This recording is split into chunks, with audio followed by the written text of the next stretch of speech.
won't lose my way. I'll stay true to myself, come what may. For the sorrows may speak and the sorrows may cry, but their echoes won't haunt me till the day I die. I won't dreamscape, I won't be swayed. These walls won't crumble, I won't fade. Beyond hell's gates, I won't change who I am inside. Hold my ground and let my spirit guide. Beyond hell's gates.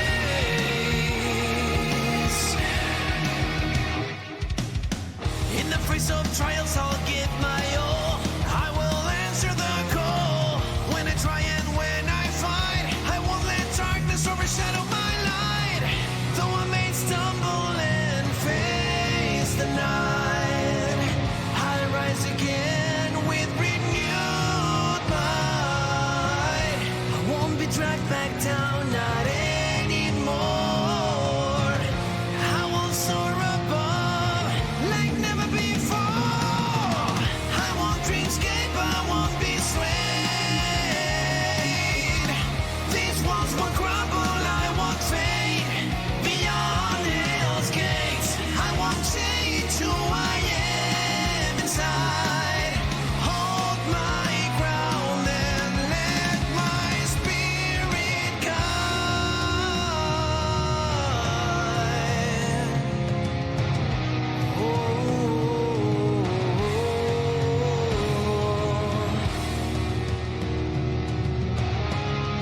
Beyond hell's gates.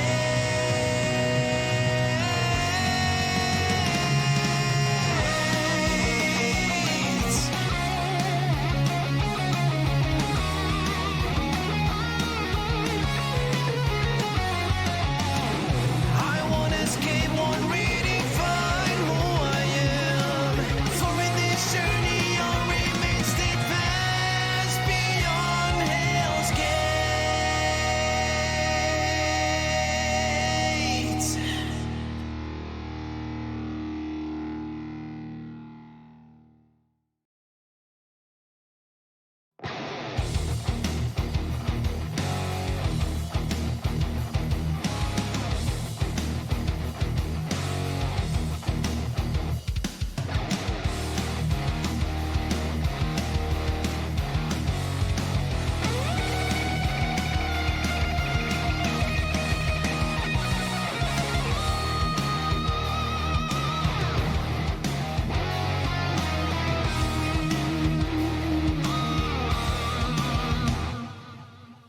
I will not escape, I'll stand my ground. Unchanging, I won't be found.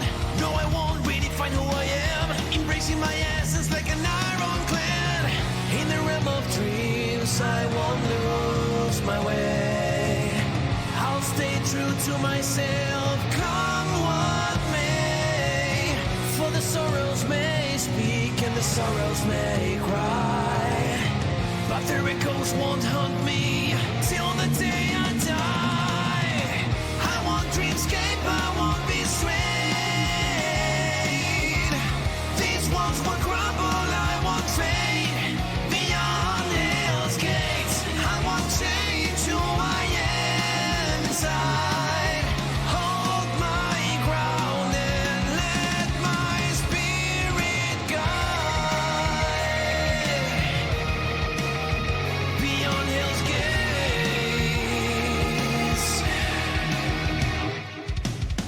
In the face of trials, I'll give my all. I will answer the call. When I try and when I fight, I won't let darkness overshadow my light. Though I may stumble and face the night, I rise again with renewed might.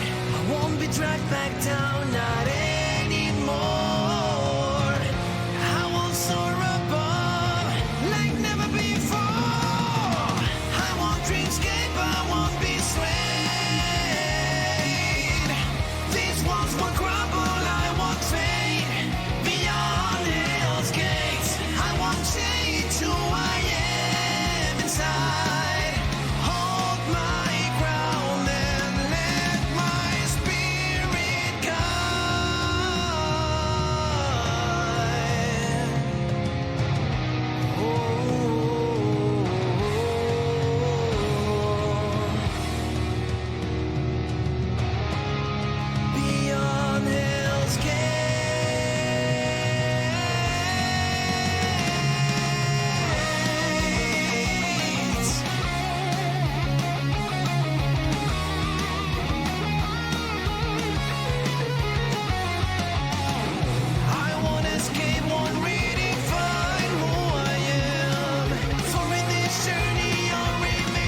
my essence like an ironclad.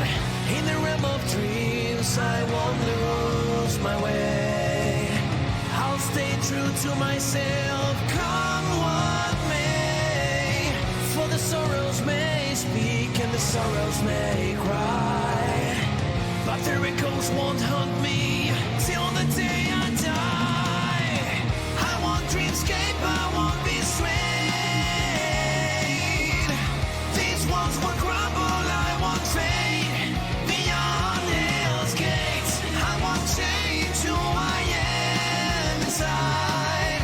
Hold my ground and let my spirit guide.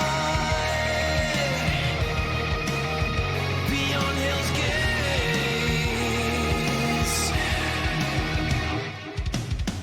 In the face of trials, I'll give my all. I will answer the call. When I try and when I fight, I won't let darkness overshadow my light. Though I may stumble and face the night, I rise again with renewed might. I won't be dragged back down, not anymore. I will soar above like never before. I won't dreamscape, I won't be swayed. These walls will crumble, I won't fade. Beyond hell's gates, I won't change who I am inside. Hold my ground and let my spirit guide.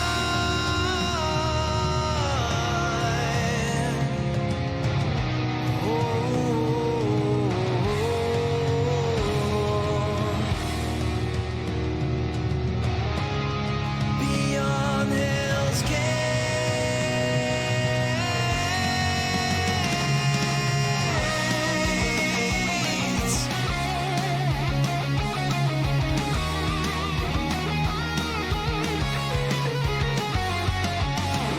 I won't escape, won't redefine who I am. For in this journey, I'll remain steadfast beyond hell's gates.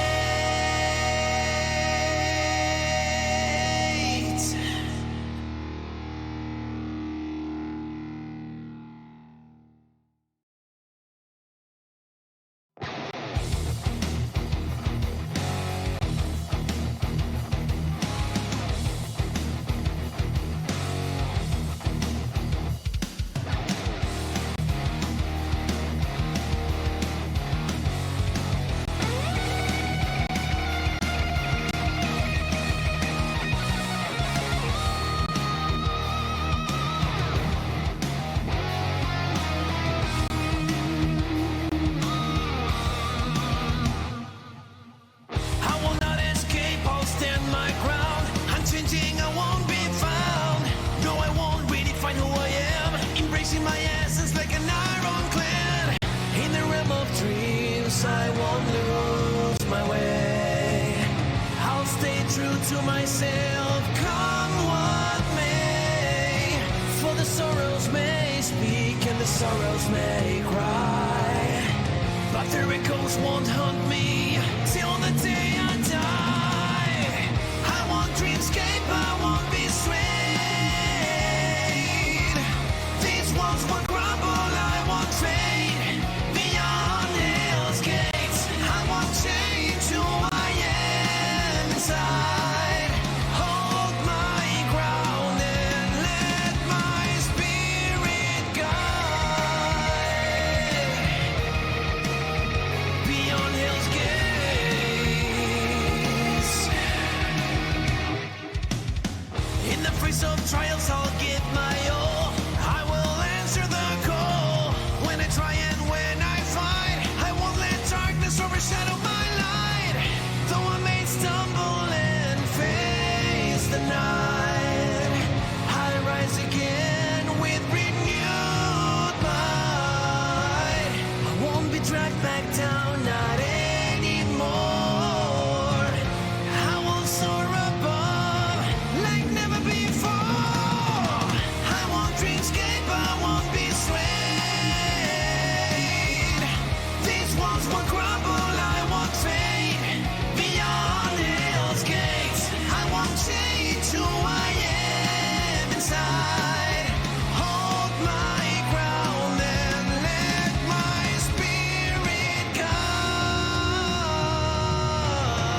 my essence like an ironclad.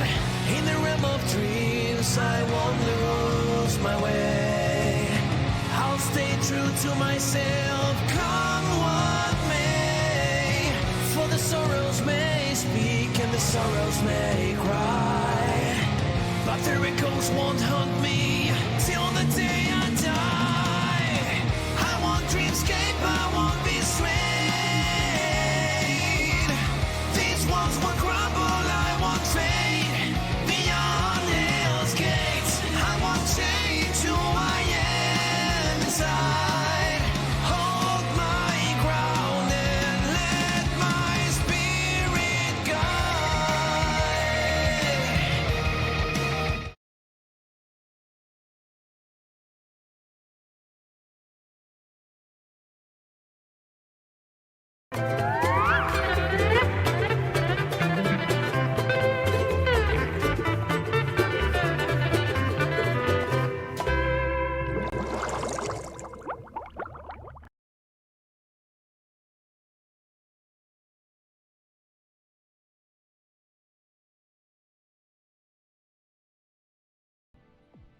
Yo, what is up, guys, and welcome to another edition of Hoon's EUO Bi-Weekly number 30.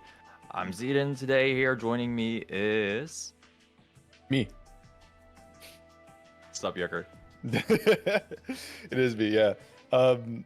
If anybody was keeping count of a certain rotation we had for commentators, it is in fact Cloud's birthday today. So he decided he he decided to go enjoy his day out, and yeah, now it's Actually us have two. a live. Actually So have a live. here I Can't am. believe it. Yeah, here we are enjoying one of the best video games ever put to code and onto our computers. Yup, the hype should still be kind of there after Evo. Mm-hmm. Well, true. unless you don't have the hype from a Carl winning and you signed the ban doc. I mean, I think it's neat to see Carl being played at such a high level, because there's always just the conversation of Carl, like, oh, yeah, he has all the tools, and there's no downplaying it. Carl does in fact represent every single piece that could be desired in a character, barring not having a true reversal, right? I imagine Carl just fucking pulled up and Inferno divided you. Nah. Yeah, that would be that would be something if they decide to ever pull off of that. He only has a reversal only in his OD. Okay, there you go. But again, Yeah, okay. non-meterless reversal, right? So still has every possible option, unblockable resets and whatnot. But still, you don't see Carl's littering the top 8 graphics. That being said, it's also because there's not a whole lot of money left in CF. Go look at Fatal Fury for exactly that situation, where only I think like the top 5 characters are being represented, simply because there happens to be a lot of money on the line. But who knows? Maybe maybe xCloud inspires a new generation of Carl players, because we do have a few that picked it up, although haven't really been seeing them around all too much, leveraging the character. Despite there not being as much money as in Fatal Fury, I do want to give a shout out to people donating in the match arena. We consistently get like above 80 every single time, and that's wonderful to see the community support for this game still going strong. Yeah, most definitely. So it's a good showing. I mean, I think at this point, if I recall correctly, the discussion from Matcherino's side on the topic of codes was that we didn't have a sort of like we didn't have the correct minimum to be eligible for codes, but and the number they gave was 80 per bracket, and I think that has to do with like a month total spending or something. But now I think we're in a position where Hoon could in fact bring this conversation back up again. Oh wait, hold on. In my so I know I donated, but somebody else came swinging in, because I see 105. Yeah, I was curious about that. I was like, damn, we got Yeah, more than who- 100 buckaroonies today. That's how. No, is that right? No, it still says 90 on the Matcherino. Nevertheless, Oh, okay. we got Ignis versus Mako. So, didn't get codes yet? No. The reason was that we didn't have 80 euros per, or $80 per Matcherino, or like per time we would do it. But now we do, so he could ask. But yes, Ignis on the Arcuna, I think one of the true final bastions of this character, and very proficient in it too, right? I think one of the more important things you see that sort of starting out Arcune players kind of let lapse is they believe in the autopilot of bugs. And especially when your opponent just goes like, you know what, I'll just hang out and do nothing for a bit and just keep repeating blue beats until the end of time.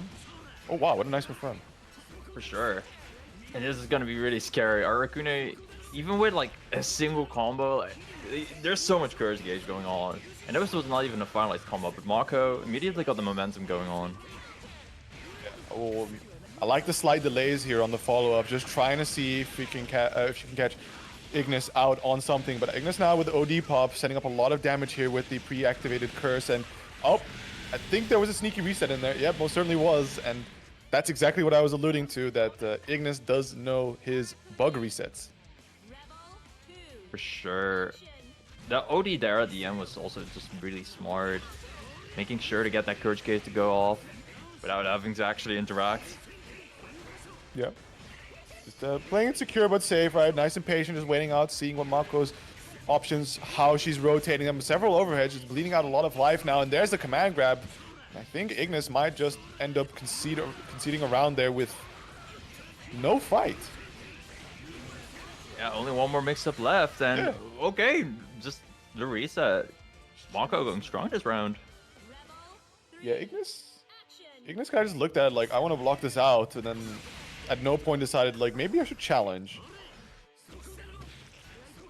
Just really try to escape, but speaking of escaping, Mako is the one who wants to escape now. There's a courage gauge going on, and the lay overhead catching Mako, but not quite a full combo, so it's somewhat fine.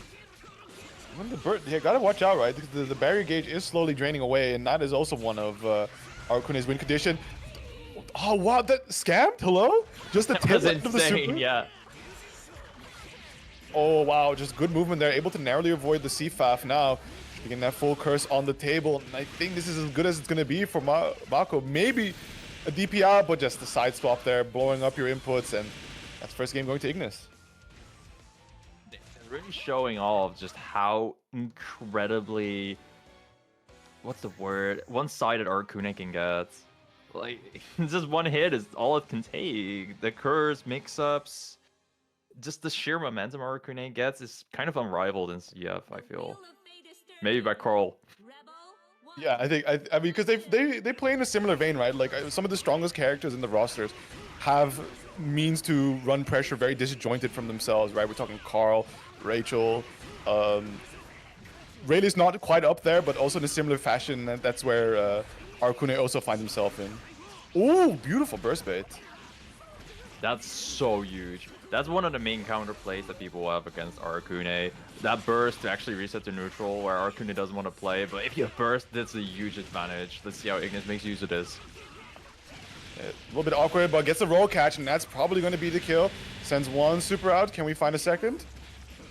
No, just going to go for party bug setup and just staying away at full screen, running into the J2D there. And Ignis now on set point. Very strong interception by Ignis, taking that round, and the jump plus throw. That was even a TRM. Really taking it fast, but Ignis doesn't really have the full combos on deck here. Ah, very nice. Finds the 6B and also close to the corner. There's going to be some good damage. No, going for the 2C there. Might have been a reset opportunity, but might have also just been a very slight error there from Mako, fishing out for that foot property hit there. Maybe trying to connect onto something, just letting swing out, but got to be careful with these recovery frames on the C normals. It can prime you for getting punished by one of the jump 2D angled normals. Yeah, Mako back in it again with a huge hit. This is a Kagura counter hit, so this is dang near 4K. And the overhead, that's so mean about Kagura, man. Especially with that 50 meter, it's also really safe after. Really good way to clutch out rounds. Absolutely. Oh, okay, good. Nice air to air. Swats back down to the sky, trying to go for something else, but can't quite. Does push block Is that IBBs too? Yeah, first hit of the IBB. Very nicely done. I was surprised too, but yeah, definitely taking those. Oh. Kind of the This woes is- of Arcune. You do not want to see an OD just not have any form of value. That's such a shame for Ignis and Mako. Huge, huge mix-up right there. And without Burst to save Ignis, this is Mako potentially taking a round with the active flow extra damage. Yes, indeed. Yeah, very ideal starter there. Just the staple Kagura type of damage. Just throwing down 4K like it's nobody's business. What a beautiful, beautiful character to do it. But yeah, I think Ignis definitely has some really good momentum plays, but it's kind of just struggling to find his piece in the neutral, and especially when trying to react to how airborne Mako likes to play it in some situations. The 5C anti-air of Arcune can be quite painful because it's just like it has a whole lot of invuln, but just activates so late. But I mean, in that situation, it kind of works out very nicely. Yeah, very strong anti-air there by Ignis. This is a full-on course combo as well with meter, so you can extend it pretty far, Ooh. but flash kick out. Nice. Wait, double low? Word? I was surprised as well, buddy. All right. Well, oh wow, what an air to air there from Ignis. Should be setting up nicely into the curse, and with that, yeah, unseeable mix. Yeah, good luck. But Ignis once again back on set point. That's so foul. I saw that JA from Mako, and I was just surprised that didn't work, and I think she is too. Back away, just trying to find right RNG on the curse cloud. Yeah, it doesn't work once. Let's try again. Oh, the backdash. That was so cool to actually get out. Not often you call people calling Arcune stuff cool, but that was genuinely nice counterplay. Listen, we gotta be fair here. Okay, able to land on the ground, but there comes the overhead. Fortunately, not able to get the ideal combo there with that 6C whiffing, and Ignis does get some slight resets in here. Very close to bugs, and just like that, 6 out the super. Put him in the blender, finds a guard crush. Mako immediately bursting out, doesn't want to see any more of that go, but gets a brief whiff punish. Oh no, the counter's all whiffing, and immediately Ignis getting right on top of things, getting that punish out, throwing out the super, and that is going to be the 2-1 finish. Well played by Ignis. Regardless of some drops that Ignis had here and there, still managed to keep that strong momentum of Arcune going. Especially towards the end, you just noticed Mako was sweating, doing everything to get a burst, CA. But Ignis keeping a cool head. Understandably so, but any well-versed Arcune can kind of, I mean, they should at least start training to get a whiff of that desperation from their opponent, right? Like just that moment when some of the more conventional resources have been exhausted, such as their burst. Maybe they don't even, and like I would say like maybe you try a flash kick DP, or sorry, flash kick RC, DP RC. But oh, that's right, yeah. Even Mako didn't really try for it because I suppose Ignis just has these situations on lock that there is gonna not be any traditional means you're gonna escape from this. Even was ready for the counter assault in a way, right? So all you have to your name really is just to tough it out, be better, and block Arcune mix. Just block, bro. It's only a 4-way mix-up. Only. It could be so much worse. We could be playing even older games which are just littered with unblockables, but we're playing one of the best games to ever do it. You could be playing like Hyper Dragon Ball Fighters or whatever. Where where Piccolo crosses you up with an instant overhead. Where is Aino Jim? I'm more confused where is Aino Izanami, but hopping on some Ragna actions, see how this plays out. I don't particularly think there's anything inherently wrong with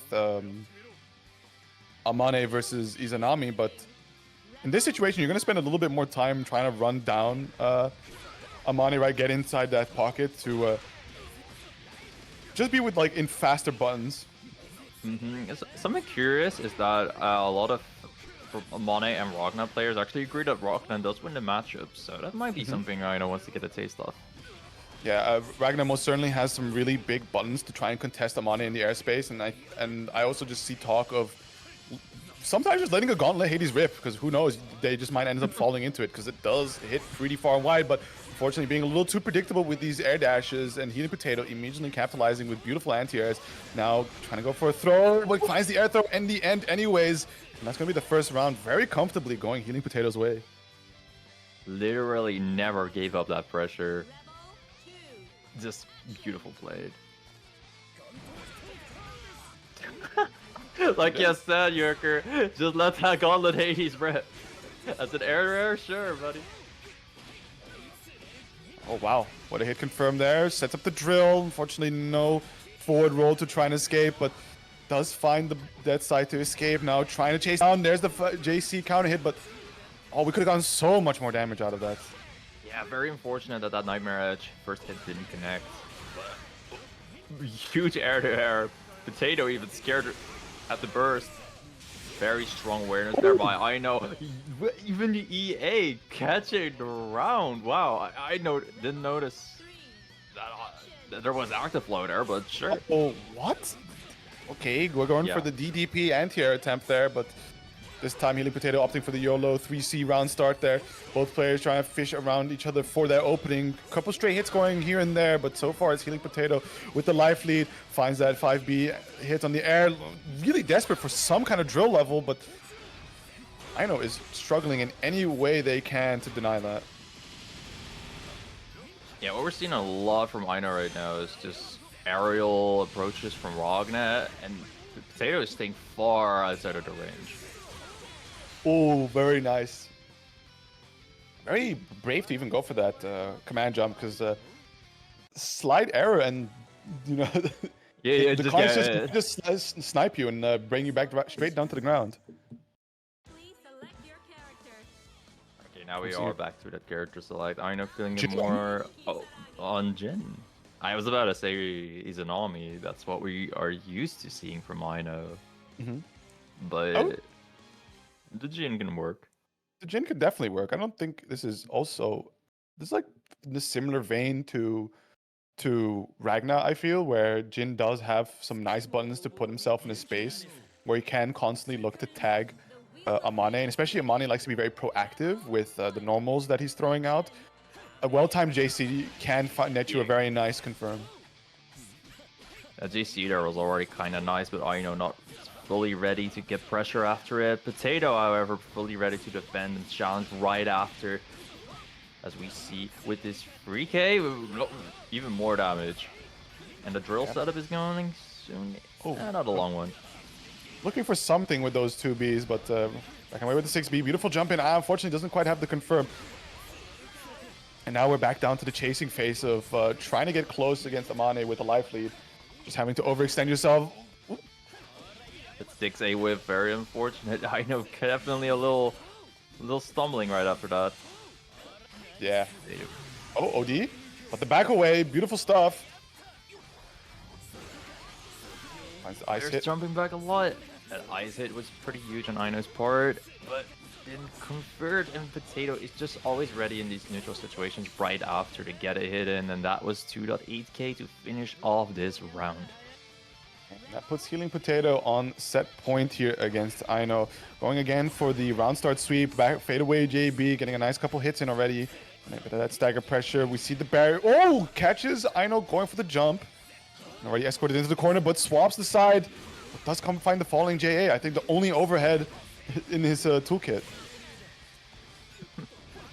Real. Okay. Healing Potato is just running up and throwing, using all the Amane mix options that you don't really see.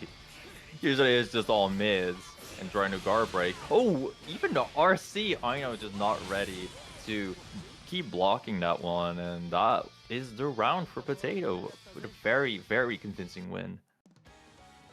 Yeah, I'm kind of interested into why Ino went down this route of not picking Izanami. Because again, I feel like it's still very playable.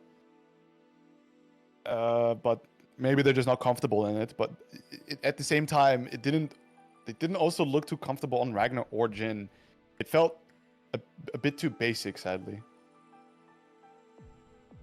Yeah, that's understandable. The thing about BlazBlue too is just picking up a new character that can be really hard. BlazBlue characters, there is definitely a bit of a holistic game of BlazBlue Central Fiction going on, and with Ragnar and Jhin, you kind of do feel that. And maybe that is the reason why Aino wants to use those characters, just to get that holistic view of the game. That's But fair, yeah. maybe it's just playing for fun. Maybe it's not a comfort in a Mane matchup.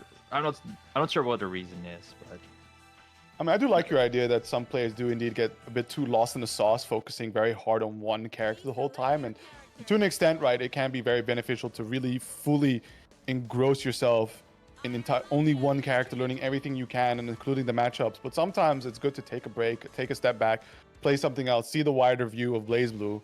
And at times you might find that when you come back to your own character, you will have, thanks to things you see in a different light from your vacation off of them, you might find slight improvements in aspects you didn't even realize were possible. definitely have felt that myself. But I'm curious, speaking of vacations, Frank Bottle here has been on a long vacation from BBCF. Yeah, But the definitely guy is the back. BBUO scene. So glad he's back. We didn't have enough Tagers in the scene. It's such a treat to once again see the magnetic monster fly straight into the bubble to start things off with. Immediately, Toby Sin with the pan conversion, bringing Frank Bottle all the way to the corner. Just the patience right now. Looking for an opportunity to try and get a command grab. Hopefully you get the reset going, but the delayed overhead is just kind of throwing things off for Frank Bottle. Yep. That's Toby Sin is magnetized right now, so that is when Taker truly starts to be playing the game. There's also another Sparkle on deck, but the miss, that is quite huge. Toby Sin, though, playing this very, very calmly. Yeah, at the same time, Frank Ball is also not being too hasty here. Sees that the only tool at Toby's disposal is that pan, which is only functional right up in your grill. Just like that. It's an unfortunate drop being Yeah, capitalized speaking here. of the pan, great air there, for sure. Oh, blue beats. A couple of them, too. Resetting straight into the bubble. Frank making a couple of mistakes I don't remember seeing him do back when. Yeah, maybe it's the vacation mattering a bit. Or like, who plays Platinum, really? That too. Pretty uncommon character. We only really have 2 of them as far as I know in EU. So yeah. That's one of them is pretty cracked, as we see Toby getting this round. Very slow-paced round, though. Like, I can understand the apprehension from Toby to not try and run in there straight away, rather play around some of the longer normals at Platinum's disposal. Because the last thing you want to do is just fall into a very big starter, or just one of these command grabs. Confident against Taker, that can definitely be a bit of a death sentence, because this guy can snowball so hard, just like that. Frank Bottle, is he back? Was it one round that took to wake him up? Looking for a way to see if Toby Sin would accidentally fall into one of the buns, but now standing at full screen, just looking to waste out the magnetism time, but the Spark Bolt is back on the table, so should this one expire? Unless Whiff, there was a way to reapply it. Very strong dodge from the Sparkle by Toby, making so much momentum out of this. 3.6k. To avoid for the time being, just back away. Meets it air to air, bring it back down to the ground. Are we seeing an RC for the extension? Yes, we are. Should be able to get the kill too, as Frank Bottle brings it down to another round situation just before Toby could get the burst back. But I have confidence that he would have held that for his final round situation. Player's pretty even though. Got the Halo on deck. Not sure how that will matter. Immediate burst. But then, okay, Halo matters. You saw that? Yeah. Oh no. Get a couple pogo hits, and that's going to be the burst yet again from Frank Bottle. Sitting there, just deciding to hold the missiles. Runs a little too far. Not far enough for the 2A to connect, but fortunately gets confirmed off the Spark Bolt. Back to the corner. Magnetism applied. The purple throw, and Toby Sin is not ready. That is avoidable damage. That's a bit of pushes for Toby right there. Ooh, tried to use the mommy's head info to get out, but didn't quite work.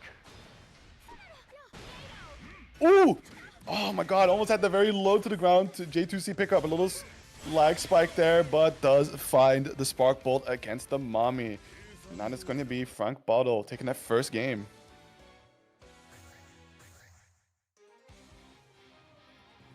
Still pretty well played by Frank. I think a little bit of their rust might be showing, but when he does get going, it's looking pretty fine. It's just a neutral, really. But also, you can't blame a Taker player on not playing neutral, like, incredibly against Platinum, you know? I mean, it's a very slow game because Platinum, as you can see, can litter the screens, but Taker does have answers into them. Thankfully, having a low-hitting move, two of them actually, that can instantly deal with the presence. However, got whiff punished by the Halo there, and that's going to lead to a full conversion for Toby as well as this corner position against Frank Bottle. Fast burst out. Nerf full spark gauge on deck. Magnetized right now. Boy, this. How is playing? Frank gonna make use of it. So much zoning going on. Let's find that +2. Decides to block it out, and Toby with the 50 meter able to just make sure to stay safe and in charge. However, the magnetism is now applied, so shenanigans can occur and just gets sniped out from the air. RC, Frank looking to convert as much damage as possible, get that life lead back in his own favor, and now harassing Toby into the corner, but the mommy is going to be coming out. But still, both players are scrambling, brawling against each other for a solid hit here to find the final conversion necessary to finish off the game. There is the cat hammer. Toby now laying on the hurt. Should be a significant life lead cultivated here, but not enough to kill just yet. Only one more mix-up for Toby right here, and we got the Miracle Jean on deck. This can be a guard curse, but the great barrier by Frank Bottle right there. Even flies out, using Taker's movement to his absolute best abilities, but to a anti-air. But the Pogo crossing over to the other side, making it a left-right mix-up down to the last 3 seconds. OD pop. We're going to hang on to 8 more seconds of game time, plus the last 2. Looking for the JC, not ready for the convert, or the Crimson Hammer. Get the J2C. Oh, and the Crimson Punish. Barely not connecting. And Toby is going to take the round. Very clutch awareness, though. Using that baseball bat in the air, that is a one-button DP that Plat has at her disposal. And you definitely want to use it during situations like that. Ooh, great snipe there. Yeah, Frank Bottle caught being a little impatient, immediately trying to close the distance from the air, gets tagged out by a bomb. Now stuck in the corner, though Toby Sin is without items, but thankfully finds a 3C, looking for those 2-2-A, but mashes out too fast. And the backdash able to clear it out, slams into the corner now. Reversals out, back to neutral we go, no! Nope, we got armor food out. Oh my god, just barely able to drag close, going for just a bad timing to go for the item, and just like that, Frank Bottle on that set point. Really showcasing that. Frank Bottle with a bit of momentum, and Taker just in general too. So scary. Sobito really trying to play a bit of a snow neutral game, trying to get out. The funny little bubble really working so well. And that's gotten so many hits already for Toby. Yeah, it's it can be a little bit annoying because you can hit it away, but just like that, right? The 6B does manage to connect. Toby probably hoping for the bubble to actually trap him just like so. But yeah, Hammer thankfully able to cut through a very fuzzy situation by just falling straight on the head of Frank Bottle. Yeah, the holding of momentum is so good. Now looking to capitalize on the magnetism, trying to inch Toby as close as possible. The Spark Bolt deployed, but I think is able to just pogo on through with the projectile info. Beautifully done. Toby really doing his best to just hold down the fortress with these little treasure chests right there, and the bubbles occasionally as well. Frank those has Toby magnetized. But, oh, a little too far. Proximity's getting oh so close. Yeah, 1-3C. Oh, it just timed out. cat hammer at the ready though. He didn't This trigger? This free neutral too. I swear he was close enough for it to trigger. But here we are, just playing the careful footsie game. Last few seconds on the clock. Does end up triggering it, but blocks it out. Looking to get closer. Activates the OD again at full time with the back away with the Lion Hammer. And again, no! Smart ball connected, but... Frank! What a mistake! Back to tight. Great anti-air there by Toby. Oh, almost hit Skager with that bomb for the final bit of damage, but okay. One more round. No. Was that an error on the SPD? I don't know, but even then, I think he still gets kind of blown up by the reversal. So good stuff there from Toby, playing it super slow, right? You have the life lead. Was also just spending a lot of time, like the time that was open because Frank Ball didn't have the Spark Bolt yet. You saw Toby Sin cycling as fast as possible through all the items, just looking for the treasure box to then also dump 50 meter into it to get the enhanced version. And immediately it just makes the whole entire screen space really awkward for Frank to try and get through. No, it's not awkward when you land a hit this early on Taker and even paste a burst. Frank Ball just absolutely going ham on the offense. Another Voltic tackle. Really trying to end this round fast. And nice slow jumps there from Toby Sin, able to narrowly avoid the 6A and getting a punish off of it and get instead dragging Frank Bottle into the corner. But Taker is a beefy boy. He's going to take quite a minute to kill, going for the SPDA, but Toby Sin is still in the air and now is piling on the hurt. Has the halo to cook with afterwards, but see maybe if instead decides to recycle the item. Oh, keeping it nice and tight on his offense. Toby landing that sweep on Taker. And now we get another 3k damage with some Oki on deck too, because we have the bombs right here.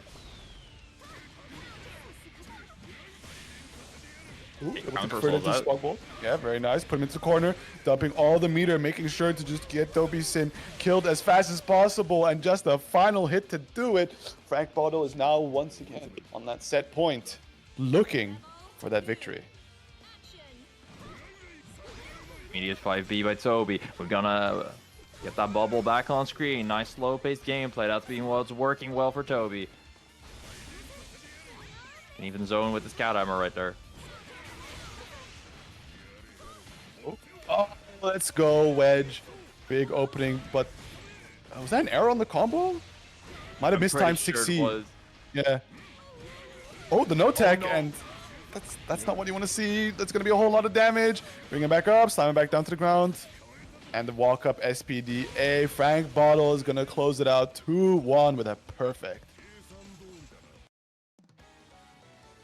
That was really unfortunate. That was a really good sledge, but Frank Bottle looking for the optimal, going for the 6C loop, the linking loop, instead of slamming B sledges into it. Mm-hmm. One thing I'm curious about is if Toby's controller disconnected at the end, or if Frank Bottle is just really in his head like that.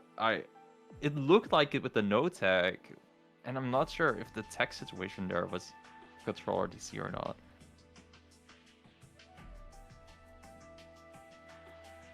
Yeah, I think it's just a timing thing. It can happen once in a while. Regardless, it's during a tournament. You take those. Sometimes you take those indeed. But up next, we got Shiki, or Chakes, to be facing off against Desile, who has been putting in a lot of solid work. I remember when he was starting out, but now a very solid 9 to contend against. But Chakes has also been a fair amount around the block, so we'll see how the experience matches up. I do think we're kind of lacking on 9s overall. Like 9's presence, there are 9s in BBUO, but haven't really been attending the bracket is the issue. For sure, 9 definitely a strong character in this game. People used to consider top tier like all the time. Now it's a little bit less of a high opinion that people have of her. Just when you have a lead online, people notice. Yeah, you can really camp her out, and she just doesn't have ways to start her game plan. Mm-hmm. But still, for sure, a very strong character that it's a shame that people don't really represent. Is it? Is it really a shame that people don't represent 9? Is it really? I just like characters that are strong in video games. Indeed. Let's play Marvel 3. Yo, facts. Yo, true. True. Get some virtual in. Yeah, get some virtual. Play some Spencer. Play some Nova. I was more so thinking Virgil, Dante, and Zero, but Zero May Cry. yeah, of course. I want to play Strider Doom. Fair. It's fair, I respect that. yeah. I respect some Strider Doom. That's the only thing that Marvel Tokon makes me a little sad about. Like, I like the the Capcom characters in Marvel vs. Capcom, and then it's only Marvel. Boo-hoo. Boo, sad me. I mean, it's true. I will miss Spencer too, but I know they can hook me up with some Nova. Come on. Heavy Rocket Punch? Say it so. Say it is so. Got this game going in now. Gamer. How do you think this match was gonna go? I mean, both of them have some pretty good normals to play against each other, but it's definitely going to be a much more range-based focus from the side of Desilai. We do see, however, a very aggressive starter here, just looking to chase down Shiki, not wanting to let up any opportunity to start charging up some of the stocks, because that's definitely something you can fall trap into, is like, all right, I will just let 9 sit at full speed as we just stare each other down from the other side, but I will be charging up my passive while she gets nothing. But in this case... Be working out very well. Yeah. Oh, side swap down? Okay, Shake's first opportunity of this set, and we got 50 meters to work with as well, but Desilai immediately bursting. Good shit. Double overhead. Nice secure. Brings it back down to the ground. It's going to be a one final air route for the knockdown. Sitting on one more stock left to play with. Just backing away. And yeah, just definitely capitalizing on the fact that 9 struggles on her anti-airing, but a beautiful dash is able to get through the bananas, but Don Weepo with the pay. It's not Don Weepo. I got mixed. Who? What? Never mind. Des Weepo. Chakes. Yeah, Des Weepo. I'm looking at Des Weepo, but I'm talking about Chakes. I'm blown up. Names can get confusing. I've called Shake Shiki multiple times in commentary. That's fine, because it says Shiki there. I said Don Weepo. I know, it's so... You just don't expect a mix-up. I get it, man.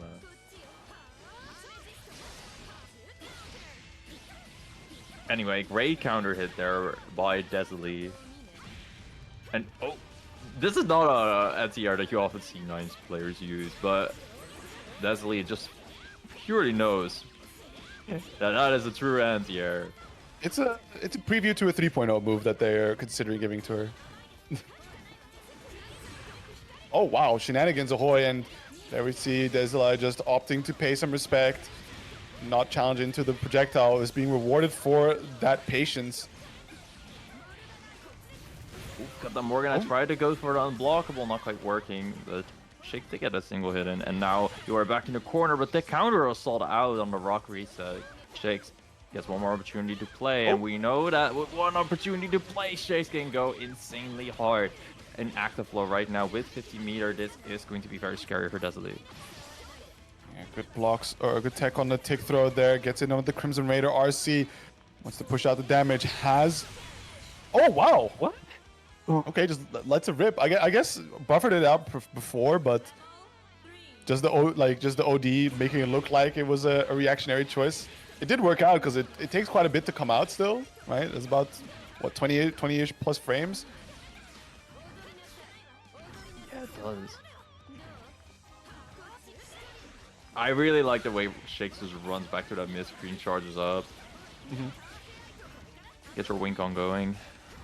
Yeah, but unfortunately only has one stock, while Desilai is just kind of enjoying all kinds of different mix-ups. It does find the rising overhead there while the low was flying around. Goes for the OD pop, looking for... No, just a little bit out of range from the super. But does find the air to where it deploys the fairy.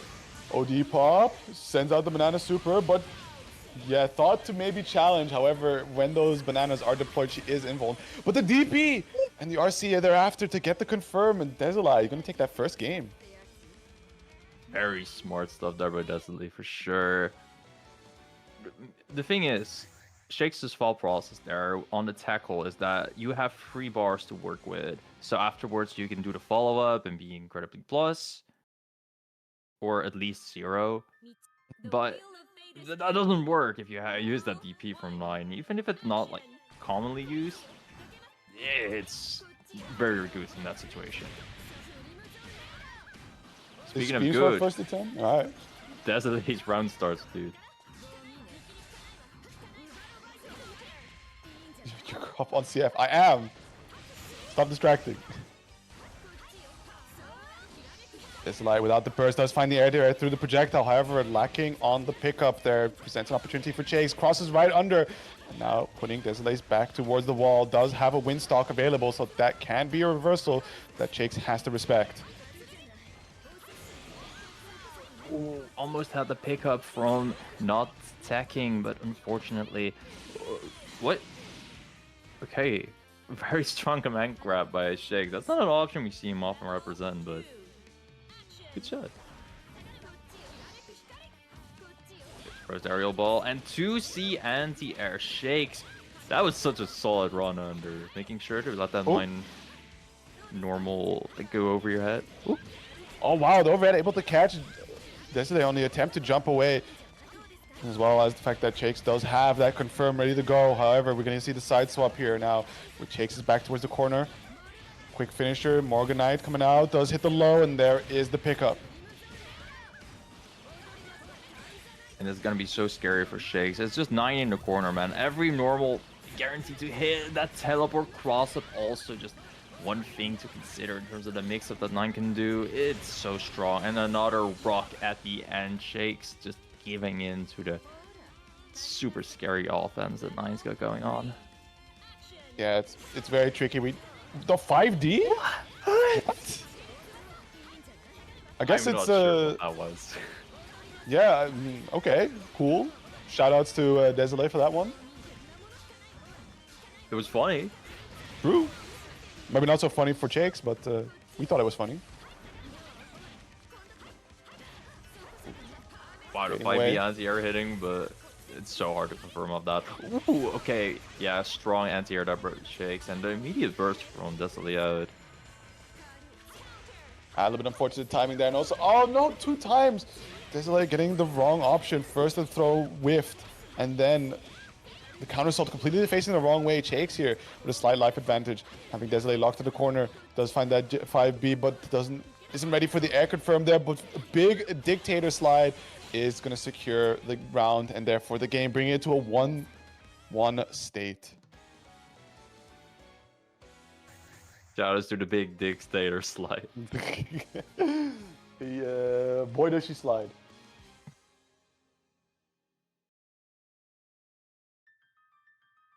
Not in Jim's DMs though. No, she is forgotten by all, replaced by Noelle. Real. And again, Desolate's round starts just have been so solid against Shakes. Pretty much every time manages to win.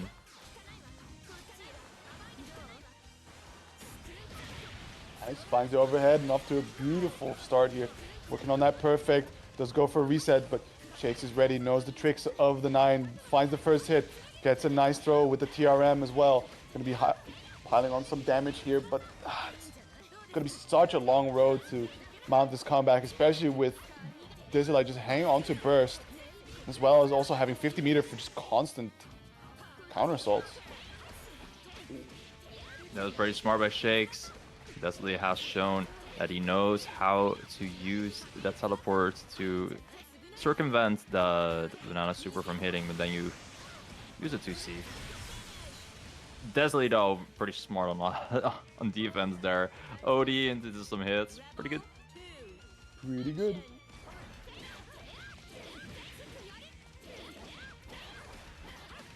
Okay, Shakes at the full combo there, good stuff. Nice. Gets a command grab up. Already off to a great start, jumping right over the 4x challenge from Desolate, and now himself working on a perfect here, sitting on one more stock, but the overhead, find the fatal starter, and I think that's just one Desolate is going to let go. hang on to the burst going into the final round of the set. Yeah, and how are we gonna run? So this time Shakes. This time the first one again with our round start. Yeah, the Tsubaki 2C does have a follow-up, and also it's an anti-air. So you do get hit by those. Frida 2K Shakes. Really able to stagger in the corner, but that huge anti-air by Desolate does is your momentum right back. Fire a hit right there. No, I think you're back to the corner. Okay, not bad. Players in a pretty even state. Those Shakes does have that burst available for one last. No, oh, we just go for the overdrive. Beautifully able to get through the 3x there, and maybe might have the kill route. No, just will have to be one final mix thanks to the bananas. But was that a reset? Oh, it was. I think Desolate just didn't deck. That's the thing, so you can call it a reset. Bro should have just TP'd. True. We forget that 9 teleport is frame 1 projectile involved, but yeah, should have just gone up and TP'd. That's for real. Like I think just sitting, like lying down there being too funny with your wake up option is ultimately what cost them the round and therefore the set. Now, as we've seen before, though, when you double TP against the Banan Shiki was ready himself after the second teleport to use a 2C. Yeah, So, but in that situation, it was more like Desolate was at full screen, right? Where as Shakes was occupying the mid-screen area and then deployed the bananas as maybe a chance to just run Desolate down into the corner. But instead, Desolate opts to just take this guy, dash forward twice. But Shakes, noticing that behavior, decided to just stand his ground, wait for him, and being planted right underneath, was able to get a very nice anti-air going. But in this situation, right, with them so close to each other, I think Desolate could have escaped to a reasonable distance. all right, it's good shot. All right, but now we got the big Nessica. Gonna show how it's done, hopping onto the Kagura against Ignis, who earlier sent Mako down to the loser side. Says, all right, we gotta put the info out there. Time to take some notes. This is how you play Kagura into Arcune. Nessica, master of many characters, so let's see how mastery of Kagura is gonna be great against Arcune. Lots of JCs apparently. That's a good button. Big old fly swatter. Hell yeah, it is a good button. Fun fact, the Dustin for Kagura says best air button in the game. Yeah, but it doesn't. Unfortunately, on counter hit, it doesn't lead to full combo unlike a certain other JC. I would know. You would know. That said, Ignis playing pretty well, just actually getting up that curse meter, though Nessica got a bit of momentum going there. Forced the burst pretty early. That conversion was awesome, by the way. JC hitting high enough to be able to land and get a 5A link into it. Oh, catch. Yeah. Psyched out Ignis there, caught him lacking, was just a little patient, holding that stance out there. Says, you think I might cancel? Oh, and baits out. 5C, Wyvern keeps it nice and simple. Definitely Kagura, one of the better characters to get that punish against the Arcune super, which is a little wonky in how you can try to hit it. Sometimes you just end up getting scooped up by accident. Throwing some fireball. Oh, huge anti-air too. And Nessica right there. Air dashing in, get that momentum in. Oh. Nice, finds the 5C anti-air. That should be a full curse deployed there. Into the corner you go, and now it's time for pain. Can Nessica survive this, or is he also going to be victim? So far, it is going to be victim status. Listen, if Nessica gets hit by the curse mix-ups, you know that you're good. It's like you're forgiven for not surviving our Arcune mix-up if Nessica also struggles into it. He's blocking the bugs, but that's almost another full curse meter at deck. Oof. Oh, nice command grab. Bring him back down to the corner. Yeah, I I respect respect it. by Ignis. This is so smart. Get that curse meter. And curse basically equals games occasionally, especially when you're at that health. Absolutely. I say occasionally, but there's more than occasionally in this game. Just maybe a little too slow on the cancel there. Could have had that 6B confirm going. Looking for that JC swat to the ground. Fireball barely coming out in time before Ignis goes into a full combo. Trying to get the Wyvern to connect. Hunting down Ignis, has it ever so slight life lead, but still this is a character you can't let just hang in the back, because even if you decide like, oh, well, I have a life lead, let's wait out Arakune and get him to approach, he still has means to interact with you from that distance and get the curse built up. Is the command grab really about to do it? Okay. Tiny sliver of health, Ignis really trying to hold on to dear life. Good block on that flash kick, but unfortunately, that was a bit of a too hard call out, I guess. Yeah, BFAF is very good in the sense that it's fast, it can hit pretty far behind you, and if you block it in the air, it's still pretty much like it's very near guaranteed that Kagura walks away unscathed from the interaction. Maybe with a slight advantage.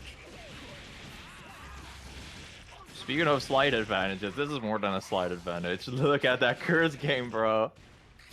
Yeah, already so immense, and now trapped into the corner, does find the overhead, but not too significant damage has been acquired just yet. Nessica will, however, be bursting at that 50 health mark, but it is still Ignis getting right on top of him, and that is once more curse activated. And what is the mix-up going to be? The overhead, I think it was really called Nessica right there. But unfortunately, Ignis is not really dropping the combo. Oh wow, the burst from Ignis. Still though, the round going Ignis's way, but I don't know if that was an emotional burst or something. I get that Kagura's damage can be quite scary, but at that position, with such a secured round, I'd at least try to let Kagura do some more damage first. But nevertheless, right, if you can keep up this momentum, then what is not having a burst gauge?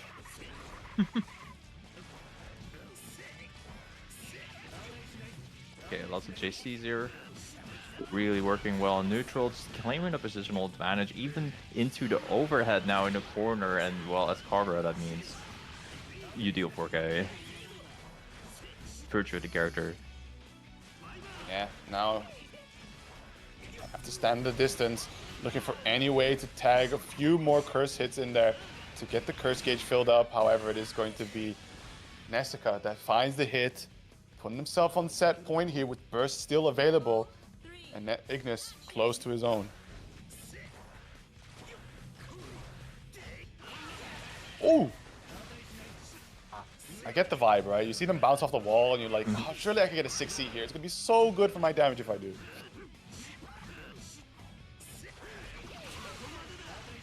Bursting in, really want to claim that positional advantage, and now we're gonna be stagger pressuring a bunch. And eventually it works. Probably caught a jump from Ignis. There are enough huge raw 5C. Unfortunately, Nessica not with full combo. Yeah, it happens when the surfboard hits a little too high on the first hit. It's a very good chance that you swap them out of the corner, and it's a little finicky with connecting your DP ender at the end. But Ignis now with Nessica trapped in the corner with the bug mix on the table. Good luck, and so far, absolutely gimmicking the shit out of Nessica. Here comes the 2C counter assault. I've had enough. We need to try and make this count. But the active flow is ticking. Oh, so close to that burst gauge yet again. Goes for a dead angle himself, but both players just out of reach from each other. Nothing happening just of yet. We see big normals being shot out. RC has to make it safe. It was blocked on the ground. Oh! There is a little bit of a gap between that surfboard right there, and Ignis just OD'd right through it. Good stuff.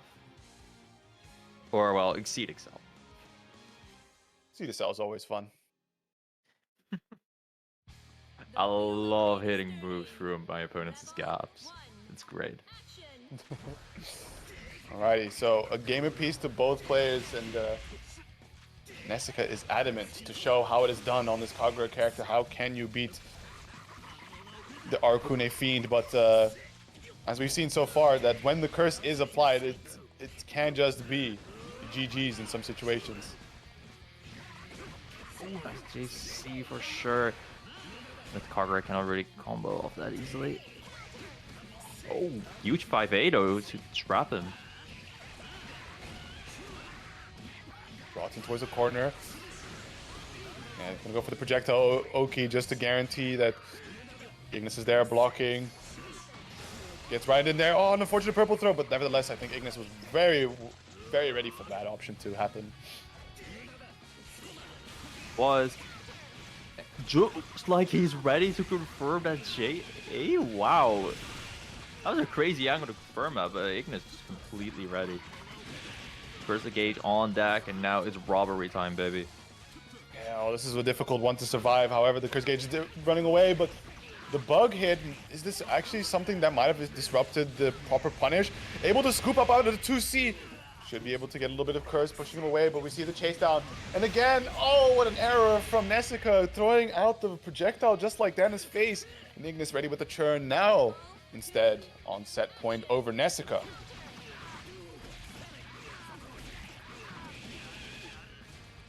Okay, aerial hit, pretty strong, 109k. Oh, wow, what a backdash. Yeah, I didn't know you could do that, but that's pretty neat Arcane knowledge.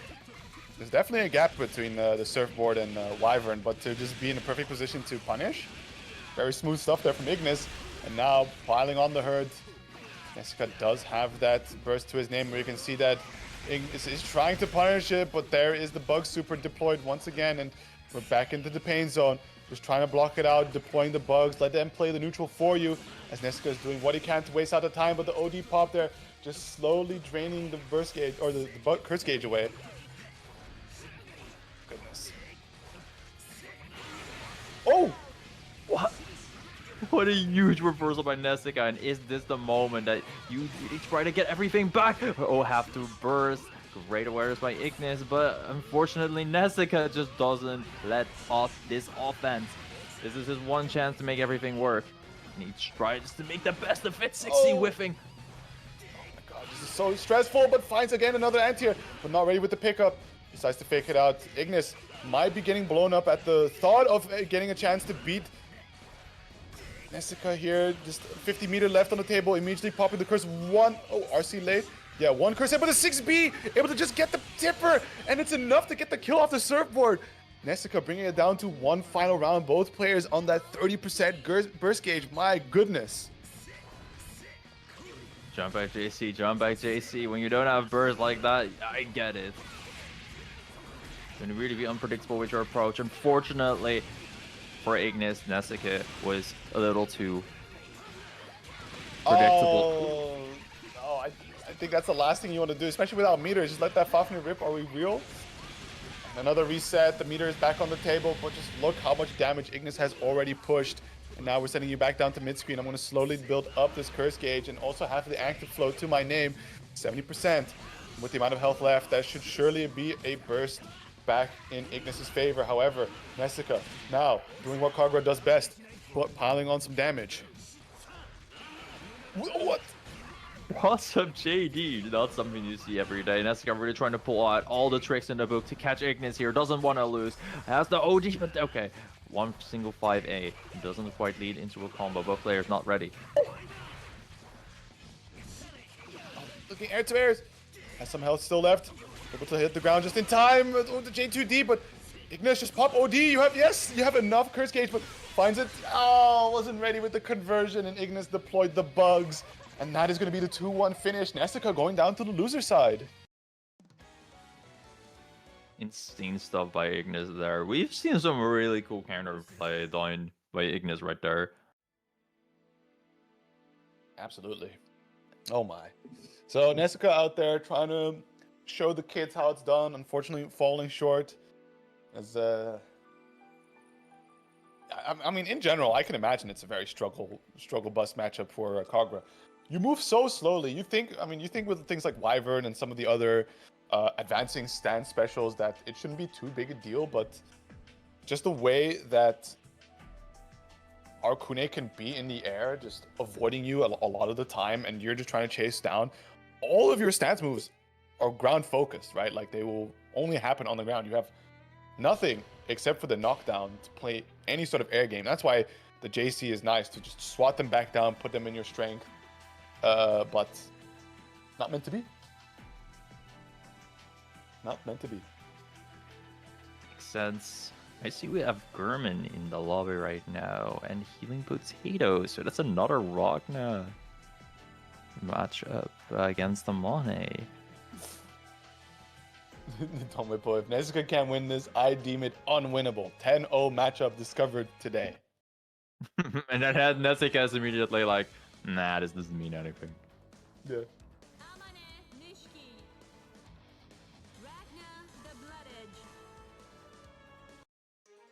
I will pick Kag one more time, I think. Oh, okay. Down to Clown, I like it. But now it's time for Healing Potato versus Gurman Mayonnaise. We're seeing a lot of interesting repeats here with the same players, but in this case, right, like earlier we saw Ignis versus Nezuka's Kagura, same way we saw Potato versus Aino's Ragna, so it's Gurman Mayonnaise's time to show how it's done. So far, been claiming the momentum a good chunk, but Potato seems to be at this ideal. Oh, okay, huge blood side right there. What? Yeah, cross-up divider. Immediately claiming back the advantage of having your opponent pushed in the corner. Gonna lay out some big hurt here against Potato. And bait out the dead angle, my goodness, Gurman. You don't see that every day. Bait out dead angle with a freaking double jump. Great shit by Gurman.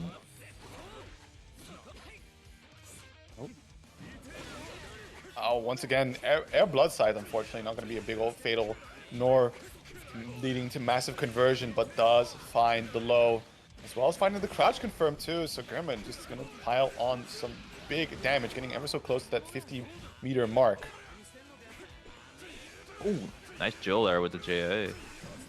And look at the amount of overheads of even Potato there, not blocking it towards the end. Slight drop there on the... Okay. You don't often see anything even hit Amane J2B to begin with. Like, usually you just get counter hit, but the 6A really working out there. And eventually, Gurman got this hit in, but yeah. Fortunately got the drop there.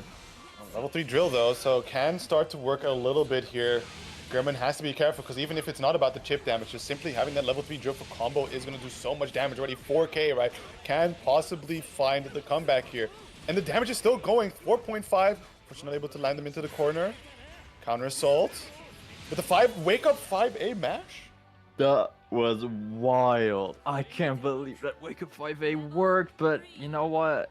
It is Amane's fastest button, and it's 5 frames, I believe, so might as well try it. Oh, not ready with the punish against the whiff DP. Still, though, in control of the pace of the game. Does find himself a nice opener here. Not opting to go for the 6D, but catches Gurman looking the wrong way. Blue beat. Still, though, Gurman being driven towards the corner. Anyway, this is Ragna in OD though, so this is gonna be some good health back, and oh, unless you drop again. I was about to say the damage too, but the starter back then was lacking a little, and okay. Potato manages to punish Gurman right there beautifully from that range. And this should be almost a kill. Not quite enough. It's been unfortunate. I think it's just a really weird starter for Amane. Does find the mash to finish it out in the end, however. But yeah, I think it's a pretty awkward starter. Typically, Amane's go-to punish, at least what I've seen Tatamon do against me, is the 3C into the stance, right? And then switch into a different type of move. But still though, right? Quick RC, not the greatest amount of damage you want to see for 50 meter, but hey, can't scoff at 3k.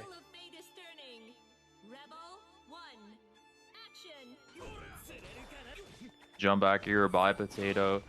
Really wanting to be a little further than that mid-range. It goes in and Gurman immediately says, yeah, I'm better at this range.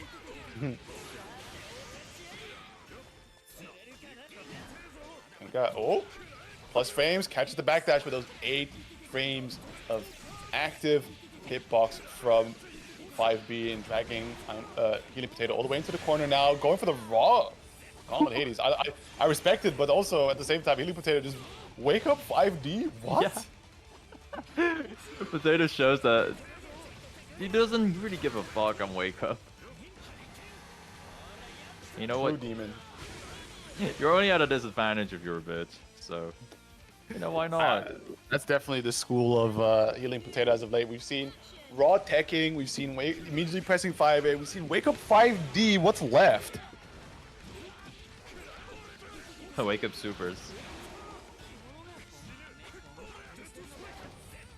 Lots of IBBs are out there, and Potato managed to find their way out beautifully. Even got a drill level right now. And yeah, this is just what happens sometimes against the Mono. Like, you can win early, but the mobility really makes him go outside of the corner so fast and in a range where he can get those drill levels pretty safely. Ooh. Oh, yep. Goes for the hold combo instead. Just wanted to push the damage a little further. Very nicely done. Finds the overhead, but yeah, Potato having to burst there. Combo would have killed, but the blue beat again. However, that's on German for not teching. And Potato now on set point. If I'm not mistaken, this might be a... Yeah, this is most certainly an ELO bounty going on here as well. There's a significant difference between these two. So if Potato takes this, that's going to be a nice little bonus going his way. Oh. German though fighting really well out of this. Oh, the JC though not hitting. And Amane almost level 3 drill. Upwards level 2. Ooh, not ready for the reset right there on German's side. Bloodsive's out of the super. Interesting maneuver. Sometimes it's chill. Hey, finds a 5B now. It's going to be some good damage as well as some good health back, especially with that active flow, right? Going to be pushing a little bit more extra damage. That's going to convert nicely with the percentage, but gets the raw overhead. And Potato is desperately looking for that burst gauge to come back online. Blocks the late overhead, but not... Ooh! He saw the barriers for so long. Really wanted to bait out that burst, but well timed by Potato. However, also good retaliation by German, managing to clutch up the rounds.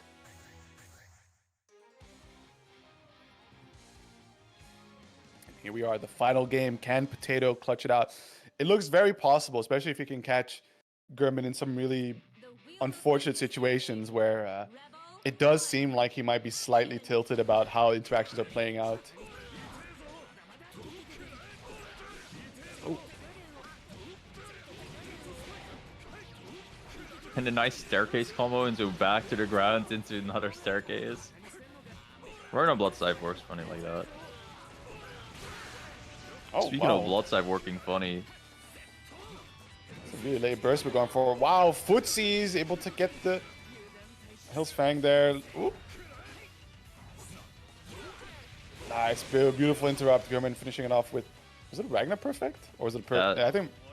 It's a Ragnar Perfect, I'm pretty sure. I'd be surprised if you don't take any chip downs from versus Amane. True.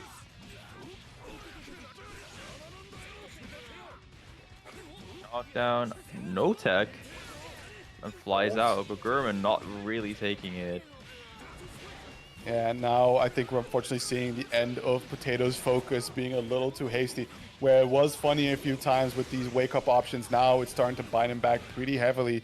And with the OD, straight into the super, right? Just unburstable enders. Healing Potato is going to see the end of this set.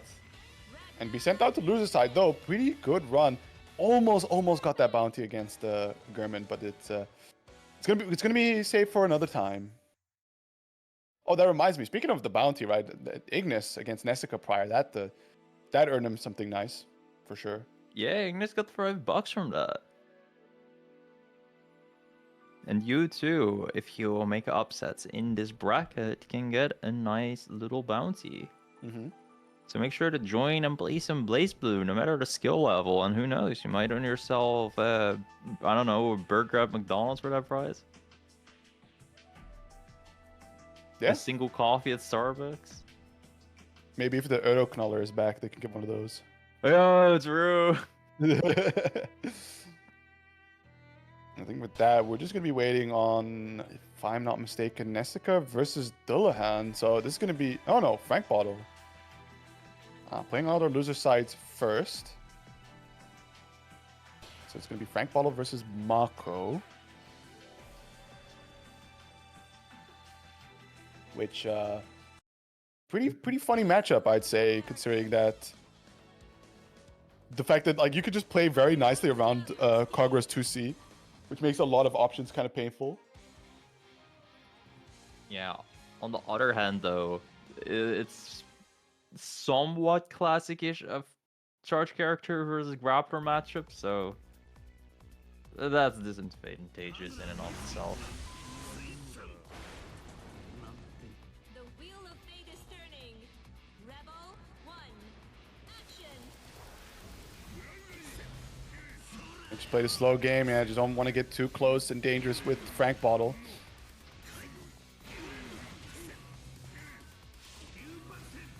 And this is what I was talking about with the charge character matchup thing, throwing a bunch of fireballs at full screen. That's what you expect from this. So you do have that spark bolt, so you actually get a bit of momentum here from your own stuff as Tiger. And Mako really trying to work now. Because you got to unmagnetize.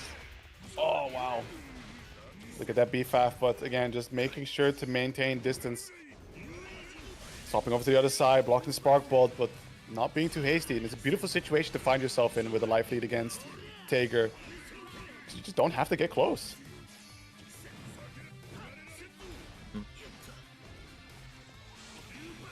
Yeah, and there's probably going to be another spark bolt there, but oh, I was thinking Mako would block it, but just right with the timing of Frank Bottle's end. Really good stuff. This means 4.5k for you, and even more momentum. Oh, I think Mako's dead. Kill. There's OD and Actiflow. Oh, wow. A little bit left. What a backdash. Yeah. Beautiful stuff. What?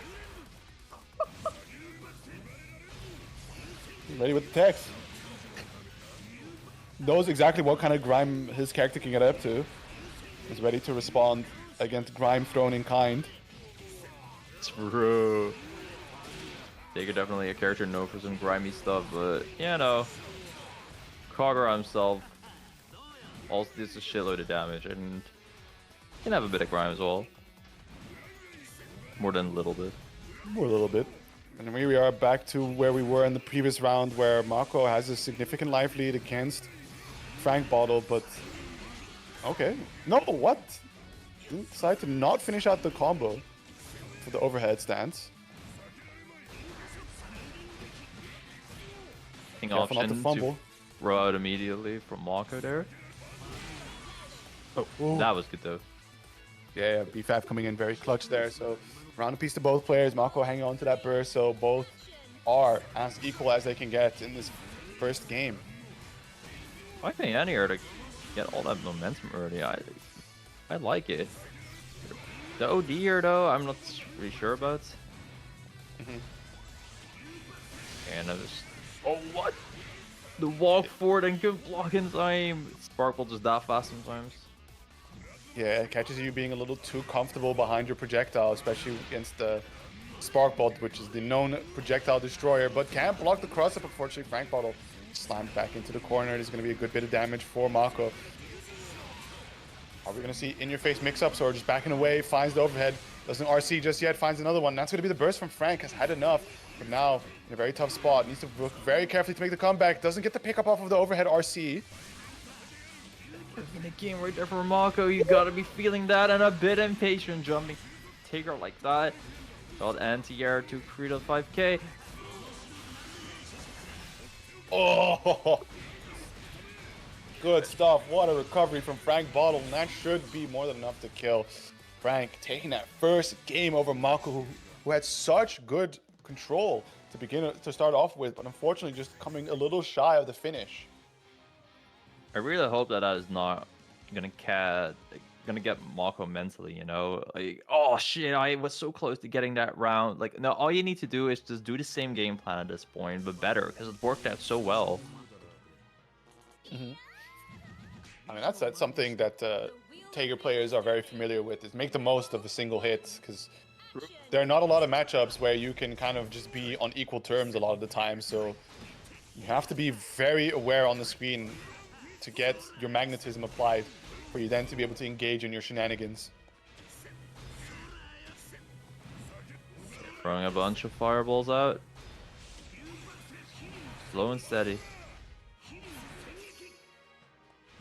Bunch of wyverns. Going to be at that mid-range. And we got the overhead in, so this is a lot of damage, especially because you're so close to the corner. Kagura, one of those few characters that can do pretty similar damage to everything that Tager does. Bursting away, now a very familiar position. Spark Bolt whiffed, looking to charge up the next one. You see the safe approach with the projectile covered for, especially with no Spark Bolt behind. Can still sledge through it, but you can see smartly Mako finding her positioning. BFAF, but oh, a weird little conversion, and what? That was super juiced.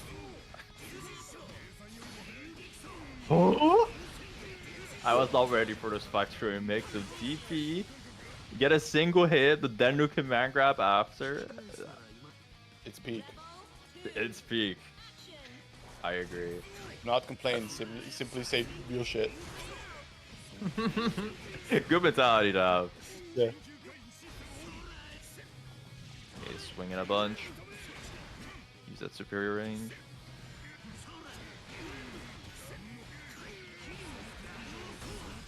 Oh, okay. Time for pain. Let's bring it back down. Even through the lag spike. Able to tough it out. Laying the 4K. Still quite a bit of health left for Tager. Man, this character is just way too tanky. So we have the spark. We have the magnetism applied. Needs to find a big opener here to try and make this comeback happening. We can see Mako taking it slow, backing away at the right pop opportunities. Finds a low RC, confirms it out, going for the burst bait, but Frank doesn't bite. Unfortunately, just dying with the burst gauge still up, and that's going to be one apiece.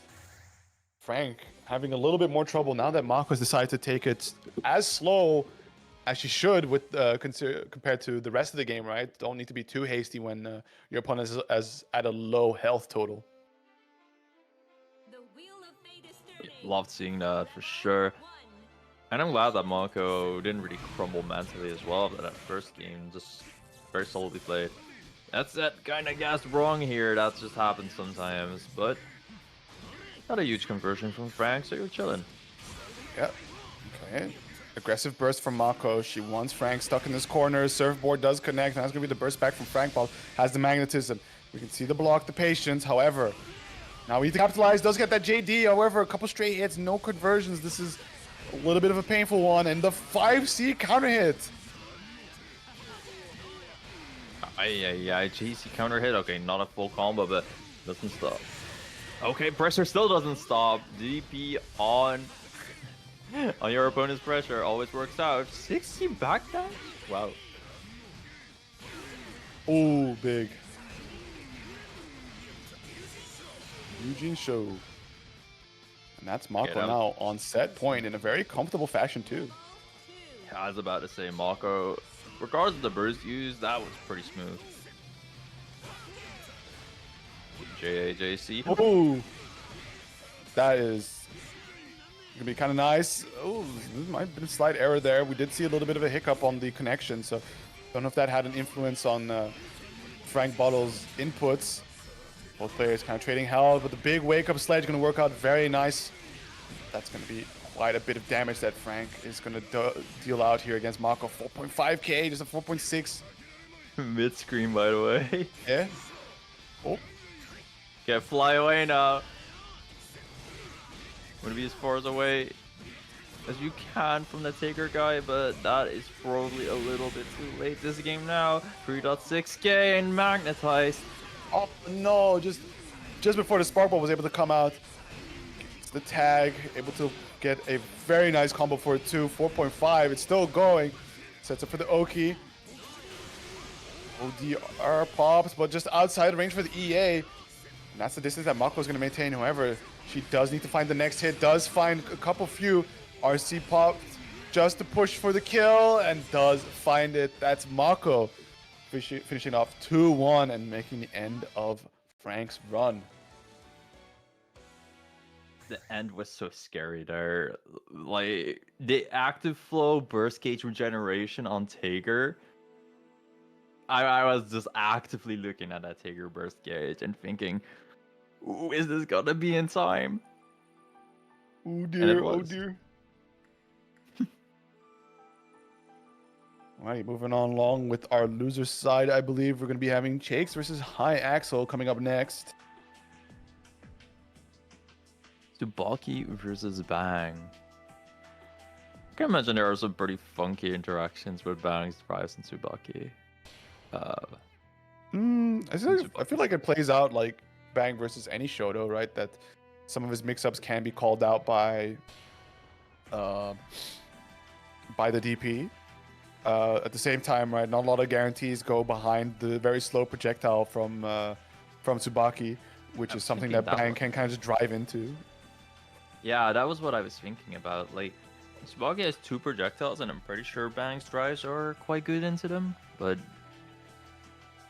I'm not sure if that truly is the case, or if Tsubaki can counterplay them herself.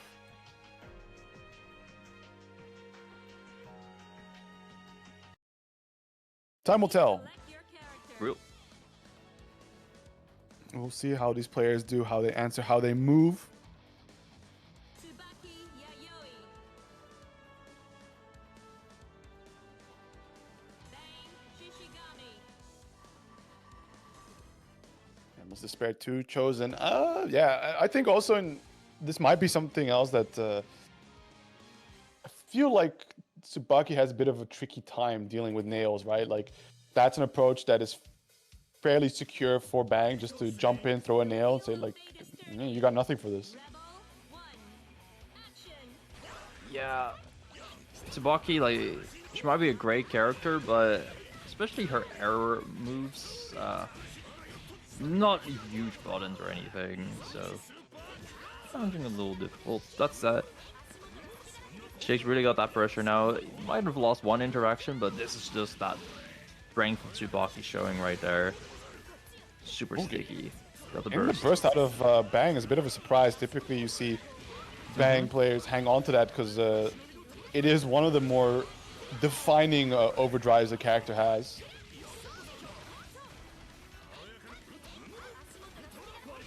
Good IBs. All beautiful 2D. RC's just in time to not get punished by the explosion. Still leaves High Axel in a plus situation, but the dive kick, unfortunately, putting Chakes in the corner. And big explosion is found. That should be seals. 2 already. 3, 4. Yeah, that's all you want right there. Rapid slide into overhead. What a mix by High Axel. Shakes immediately bursting there. Okay, letting that DP rip. Yeah, lets the Shippugeki go and is ready with the DP. Good stuff. And the punish as well. That's going to be another burst. Able to build it back up in the same round, but dies to Banana Supers. What a way to go. As they go into the second round, both players very low on their burst gauge with a slight advantage going towards Chakes.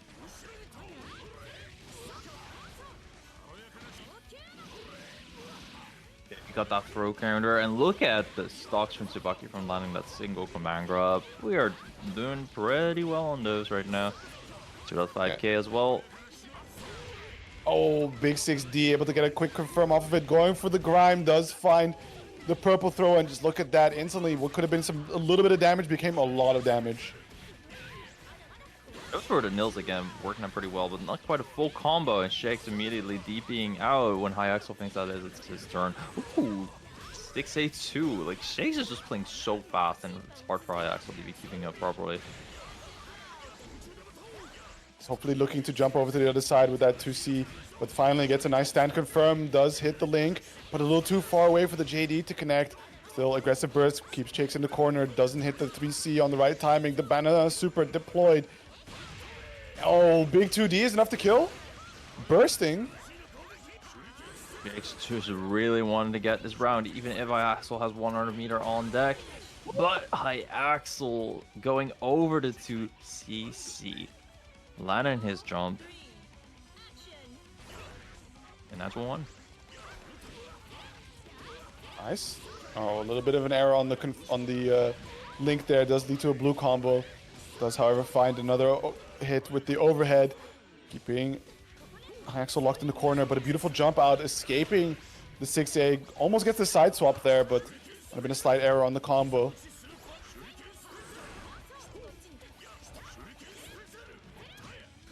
Oh, That 2A from Bang is so good, dude. Lucky again, and that's going to be a nice counter hit punish. Look at this routing already, optimizing it, but unfortunately not able to get the nail extension there.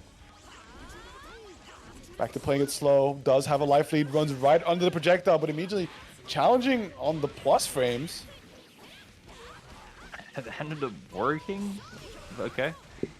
Shakes straight up 1K, crosses up, but this is an OD from Bang. This is one of the best OD characters in the whole game. You can get a lot going here, and yes, Axel does get a lot from this 3K. Wants to mix with a beat. Oh, dang it. Oh, dang it.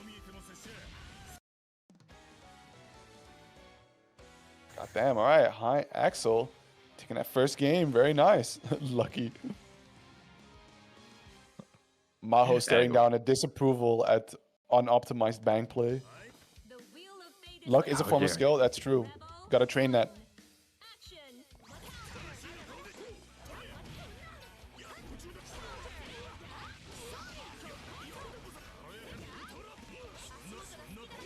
Like these, unfortunately caught letting go of the guard direction. Baits out the reversal, and that's gonna be both players without burst now. Axel just chilling here for a second. Ooh, teleporting behind him. Okay, not quite ready with that jump in.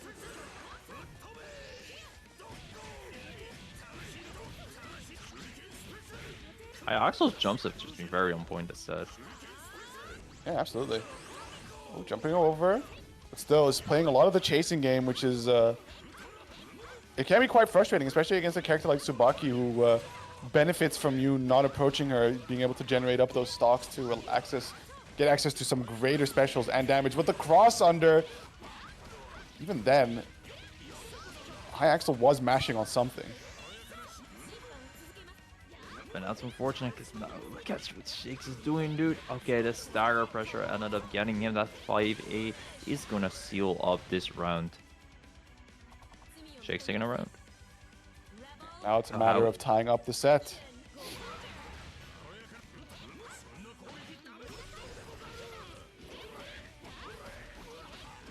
Run up, tick throw him. Good old AK. Good stuff. Pushing some good damage here. Finds the overhead. Very nicely done. Slowly but surely working on the perfect. The question is, when is High Axel going to let this burst rock, or are we saving it for an overdrive? I think at this point it might be an overdrive attempt. There is a blue beat. We're beating a lot of health, and yeah, I think at that point you just have to let the burst go. Does find the drive explosion, but messes up the nail still. Another 5C does connect. Trapped in the wall. High Axel looking great off of these conversions. Setting up. Oh, see ya. No shot, bro. Oh, was able to block it in time. Get the punish. But the umbrella messing up the routing, and just like that, Shiki just lets the DP rock, able to bring it to a 1-to-1 situation.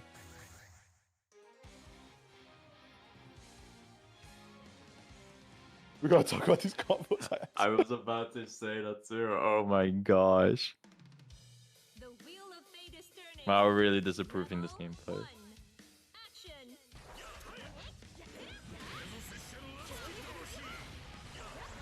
Does not like what is being shown. Playing the early burst from Shakes this time, so it's somewhat fine, but ooh, the OD just didn't work to get out, and Shakes using that JA to get that to the 2K. And a bit of star gauge from the command grab right there. Ay, ay, ay. Unfortunately, the 6D not bearing fruit. Oh, nice check.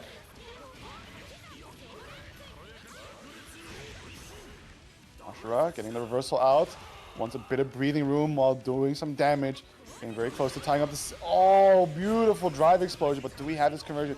Can we bring it all the way? Does. No! Gets the fatal link with the 5B, but just not the JD. And on top of it, getting burst baited. High Axel in a really bad spot now as Chakes is sitting on that set point.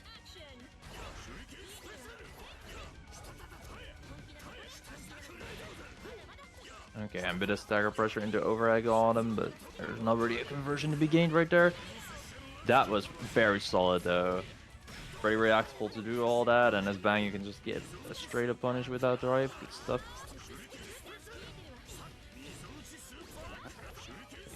Pressure right there.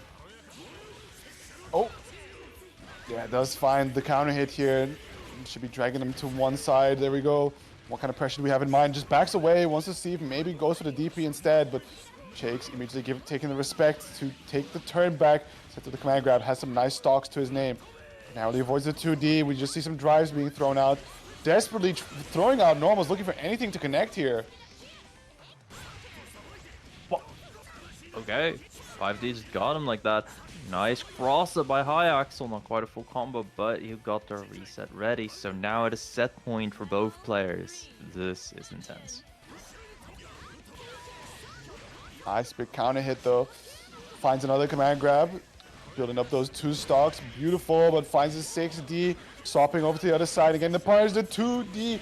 Bet, and then also the explosion off of it as well. Would be a nice start. Unfortunately, dropping the combo, but we see the bait from Chakes. Looking for that burst, or from High Axel. Finds the overhead instead. Solidifying the life lead. Ooh, I'll jump up.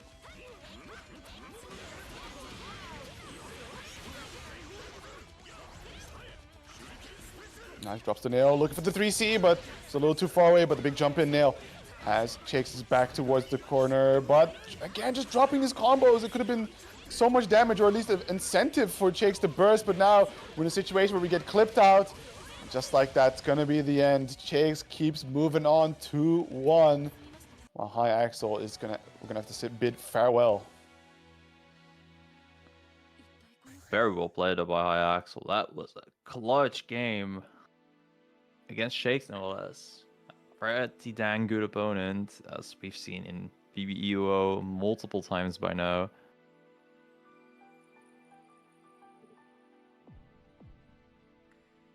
It does mean we'll see Shakes versus Phoenix later? Or who's that? Do you know? Let's have a look. Phoenix? No. But they are taking some names, though. That's pretty cool to see. But we'll actually, how is Hoon managing this? Are we getting back winner side now? I think so. I think there should be winner side activity now, which means we would be getting Ignis versus Dullahan, I believe. Ooh, Dullahan made it up far. Yeah. Good stuff. I haven't seen Dullahan make it to winners finals yet, I believe, but that's how you. Also means that Dullahan won versus Frank Ball, as I see her. Winning Taker Hawkman is no small feat.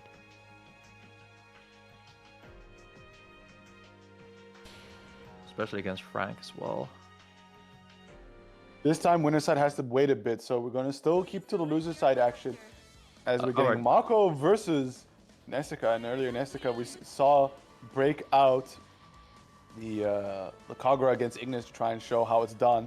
But in this case, we're gonna still stay on the education train, but for Frank Bottle, showing how that Iron Tager is supposed to perform against Kagura, despite it being a very painful matchup for Tager, right? The big old 2C poking at Tager's feet, says, like, come on, do something stupid. Let's see. Come on. It'd be so funny if you did it. The wheel of fate is turning. Rebel 1. Action.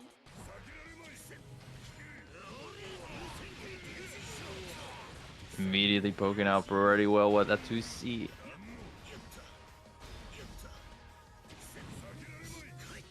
Oh, patience, good IBs. Getting a nice little bit of meter for all this effort of trying to approach. Playing it nice and slow, goes for the spark ball, but it's a little too late. Wow, what an overdrive, able to get right through the overhead. Set up for a nice little combo. Magnetism applied, and especially with the OD version, it's going to be a ton of time. And a TRM on the Emerald Tiger Buster. It's 502 carry, and look at the health advantage you got right now. And wanting to approach Taker as Kagura, not really ideal.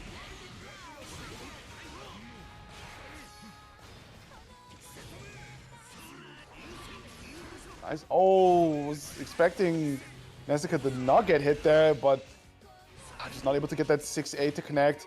But the wedge holding Mako right in and just going for the little funny finisher. Taker does have a lot of funny finishers. Okay, jumping back, JC. Don't want to overextend this. That's the small little overhead in. Counter is as well. And grab first big hit off this set. Nezuka right here, back in the corner, but rolls out. Okay, immediately get that space back. Yeah, that's something you have to be careful against Kagura, is just IBing in general, because it could be really fun, but just when he's really close to you, can have you get caught up by the command grab. So definitely look for IBBs. Oh, snatch, where are we going? Nah, that's an insane call out at Nezuka. People do like to jump on Waker against Taker on his wake hub, but doing that is a next layer. Even claiming the burst, huge. What? Wow. Big. Wow, going for a really long crossover, however, not able to get the surfboard, but still blocks out the overhead attempt. Does find a falling JA, adding a little bit of damage, but there's the reset. RC for the... No! JD not connecting. Still has Spark Bolt available. OD. Ooh, using your engine to get out, but okay. Nah, gets hit by the job anti-air. You know, Oh if my Nezuka goodness. gets hit by that cross-up, then I feel less bad about getting hit by myself. True. That's the standard these days, right? Nezuka could just be having a little bit of an off day, right? Getting hit by more stuff than he normally does, and everyone just goes like, "Oh my god, even Nezuka gets hit.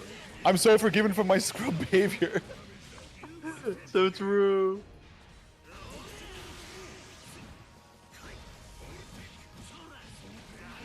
Nice bait on the vaulting though there. Perfectly spaced jump in.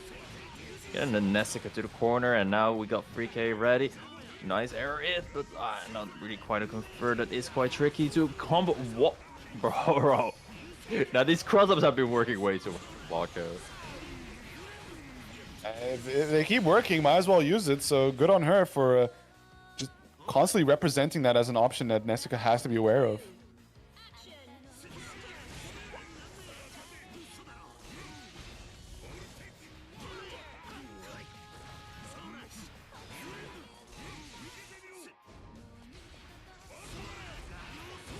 Oh, was that nice. a 2C NCR? Oh my lord. I mean, sometimes it's just about knowing the spacing against Tager, especially when they have magnetism on you, to have it work to your benefit. And in this case, right, Mako just throwing out this 2C, knowing to be out of range from that JD, and getting the punish while landing. But Nezuka doing what he can to close the life deficit. However, weird interaction leads to Mako piling up the hurt. Surge is really bad for Nezuka right now, bleeding at that red health, and Mako with a pretty good advantage going into this with another 2C anti are really claiming the round. Oh no, the combo drop. Oh wow, 2C doing the trick, and that's gonna be Mako claiming a game against Nezuka. Now, a chance to even knock him out. Curious if that's another one for a little upset challenge. I think the difference is too small between these two. Nezuka okay. 1, not Mako 9. I think it's like at a minimum 5 and 10.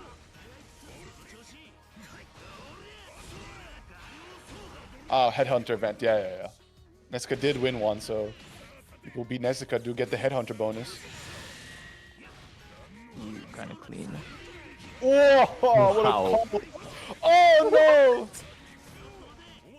That, I mean, that is entirely no. Mako's fault. Actually, I don't know, man. Like, it's really cool that it worked, but that's such an amateurish burst point against Tager, because what comes after 6C? Obviously, it's going to be once J2C, right? Which can also be done with J1C. A slight delay will make it an auto burst bait. Big shame, but hey, that's a clip for the ages. Regardless, Mako recovering from this quite well. Nessica is back in the corner at a pretty big disadvantage. Oh, gets clipped out with the overhead. Mako almost getting the full conversion. Would have been really nice. Backdashes away, Spark Bullet applied. A lot of magnetism time to work with. Just barely not getting these conversions off of these stray hits. With the patience to let the Fafnir rip. And then just like that, the RC for the finish. Both players on set point. The burst gauge is relatively even to each other. Both around that 60% mark.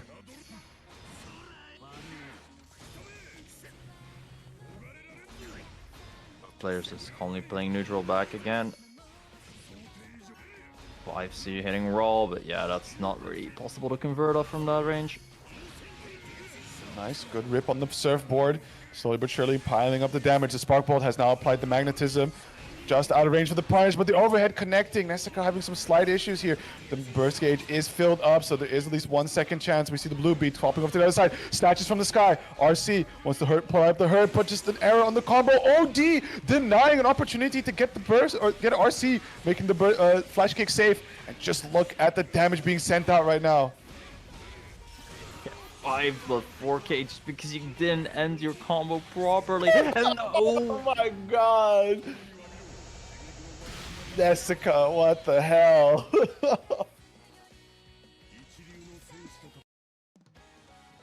That's what happens when you make a single mistake against Taker. I mean, that OD pop was what did it all, right? Just the fact that not a single hit registered against Nessica, which means there is no opportunity to get the RC and be safe, or maybe even like just try to get the pressure back. And then the roll catch after it, immediately bursting. Oh, cinema.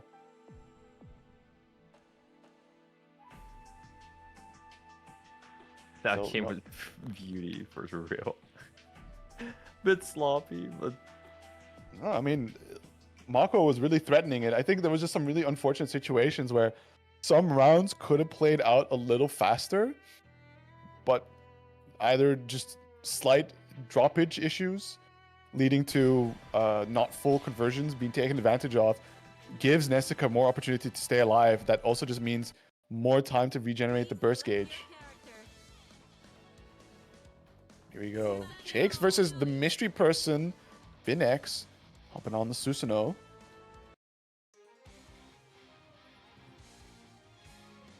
Fake 9.8 Susanoo player. games? Nearly 9.9? Okay. Not a beginner, I see. I mean, I'd hope if you make it this far, but still. You'd be surprised. Immediate 6-8 to cancel that Tsubaki approach. Nice. Landed it overhead real fast. Yeah, just making sure to just be spaced out and already just going for some really rapid mix-ups. Almost got the anti-air out, but I guess the greed was a little bit too much. Can't both get the seal and the anti-air ready.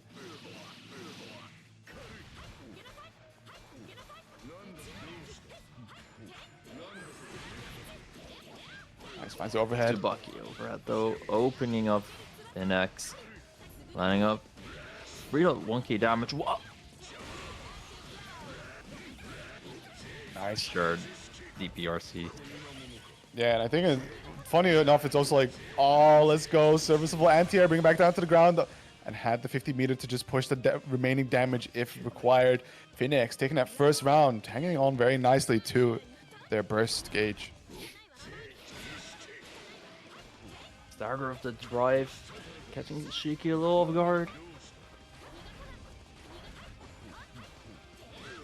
Phoenix though, really trying to get back to the corner, and at some point you can't retreat, and you really have your back to the corner, and Shiki is now right there, and this is when Shiki truly gets gaming. Yeah, DPRC yet again, but slight error there on the combos. So that's going to be a very expensive drop from the side of Phoenix. And Shiki immediately capitalizing on it, has them locked down in the corner. Keep the pressure going, the overhead going unblocked. And that should be the round going Chase's way, while Phoenix smartly hangs on to the burst for the final round of game 1. あなたに私の苦しみ Rebel 3 Action Okay, just a 5B to start off. Double 6A, but gets jumped over by Shiki, and then a fast burst from Phoenix leaves him at a big disadvantage. Dude, these overheads from Shakes have been working overtime. Yeah, I mean, Chake's definitely... Wow, you blocked that one? Yeah. All right. Better late than never. Nah, I was just imagining that would be the harder one to block, because it's so small. Didn't quite have it that time, unfortunately. Yeah, so there's one more shot, just goes for the reversal. Wasn't meant to be. Jake just has all the room in the world to just play it at whatever pace he likes. Taking that first game over Phoenix.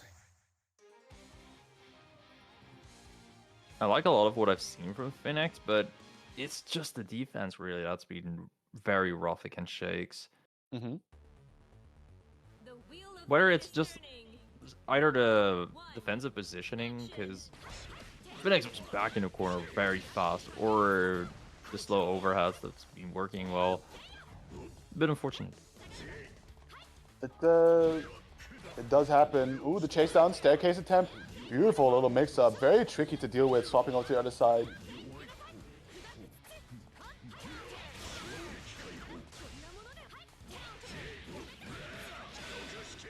All the 6As on Phoenix's end right here.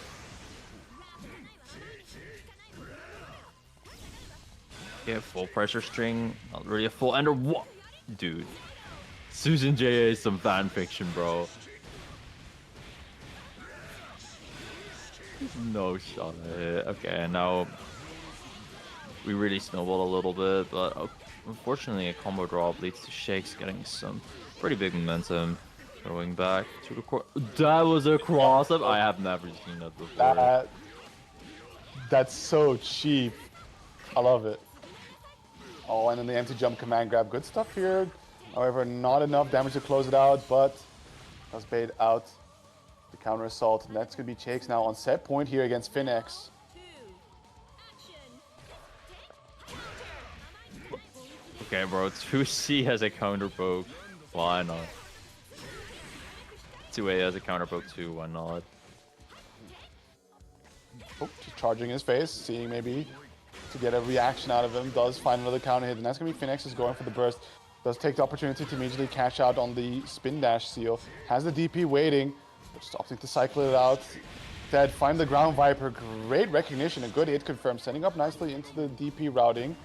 Now we're in a good spot, but the counter assault, get off of me. Try to walk under, but then mix up, and okay, eventually got a hit and 3.5k. 2C into the free C. Actually manages to clutch up the round. Shakes. Not prepared for Phoenix to finish the pressure sequence, but Phoenix doing pretty well. Looking a little nicer now, just playing it nice and slow, but yeah, that one's a tricky one to get the pickup against, so a very critical 2C whiff leading to an opportunity for Shakes now. Laying on a lot of damage. He's going to be keeping him tight in this corner, though. No seals to his name. Bit of an expensive blue beat, so it might have just been a slightly mistimed no-tech that he was looking for. Oh, no punish? Oh, shoot. I thought I saw it on IB for sure there, but even then, like, Tsubaki's buttons are just a bit faster than Susanoo's, so you can keep your turn. You think you do, but you don't. Oh, nice. Good call out. Getting that anti-air now. Bring it back down to the ground. Though has to be careful. There's a lot of meter on the side for Shakes now to work with here. Good blocks in the overhead, but unfortunately the lows are working out quite nicely here. Bring that back down to the ground. Going for the burst. Doesn't want to give him any type of Oki. Dives straight in. RC. Jumps over. Hitting the wrong side. Counter assault. And the sword catching the no-tech Phoenix. Able to bring it to a 1-1 situation. Interesting, interesting OTG, I suppose you would call it. Yeah, I didn't know sort OTGs like that, but hey, it just worked. The wheel of fate is turning. Lots seeing it. You find out new things about BlazBlue every day. True. This game truly has so much depth, man. I think it's also just the fact that it's been left as, I mean, the fact that it's completed, right? It's just sitting here, and it's up to the players to decide what they find out with it. No longer mired by updates and patch notes that could actually find some depth that's hidden in characters, but no, we just complain on Twitter instead. It's all good. Real.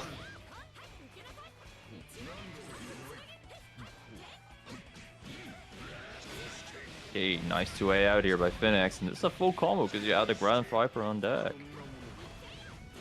Oh no. The 2C moving forward slightly too far and missing the mark, but beautiful interrupt there by Phoenix. Is going to open up for some nice damage here. What's the routing? Very good. Oh, yeah, baited out the DP, but does have the meter to get the follow-up, making it safe.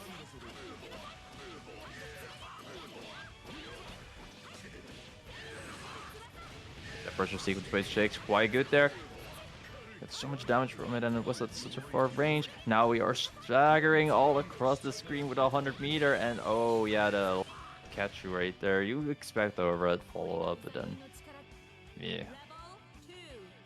a low comes out. It's mean. I know how it is. It's very mean indeed. Nice. Oh yeah, the standing reset. Good stuff there from Phoenix. Able to find the throw. Sets up for the ground Viper, and that should be a spin dash unlock. Yep, very good. Goes for the raw overhead, 2 even, but Jakes with no punish, just letting Phoenix get away with that. Phoenix makes a hella use of that. Perfect health right now. Okay, got hit by a single 5B. Okay, Shakes, you are no stranger to comebacks at red health. We've seen this from you multiple times. Are you gonna be able to do this? Okay. Expensive blue beat. Activate the Just demon isn't time, you got but a the bunch of addictive health. slider whiffs a bit too hard. And there was no opportunity to get an RC to make it safe, so that is going to be both players now on set point, and both as tied up as they can get, have their bursts available to be used. Raw 2C catching on the ground, has the spin dash unlocked. DP as well. Just letting it rip. Finally kind of punishing the 2C attempt, but even then, another ton coming out. Just playing a bunch of neutral on these two. Oh.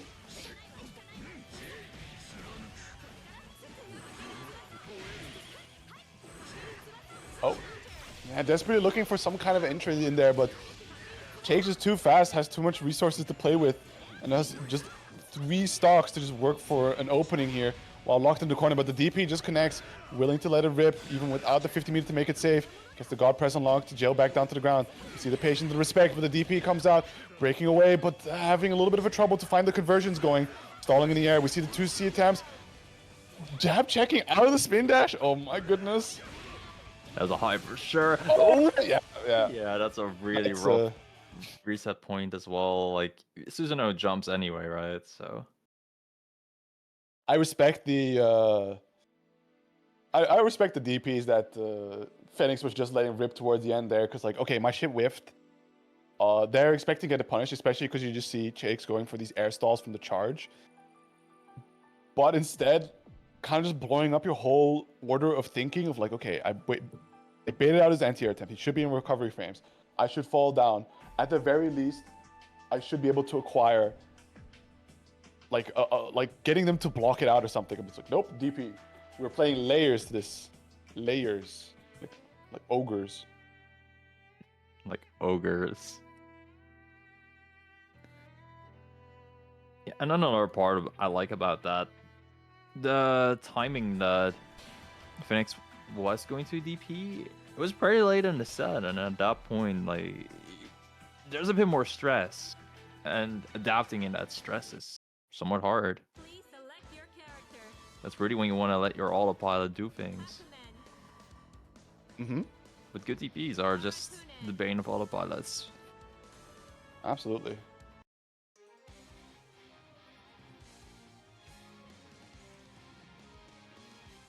We're back on the winner's side now, though, with Ignis versus Dullahan, and I'm I don't think I've seen a Hakumen or Kune matchup ever. Does this parry deal well with bugs? I'm genuinely curious. I mean, bugs and neutral, sure. Maybe even like the supers that Arcune has.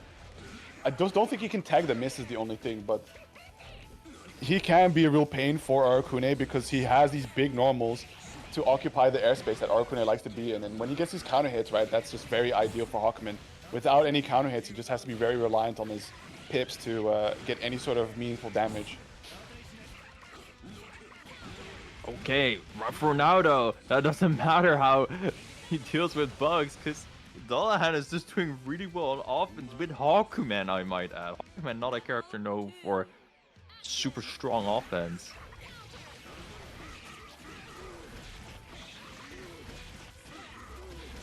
Okay, now I might see it mattered up.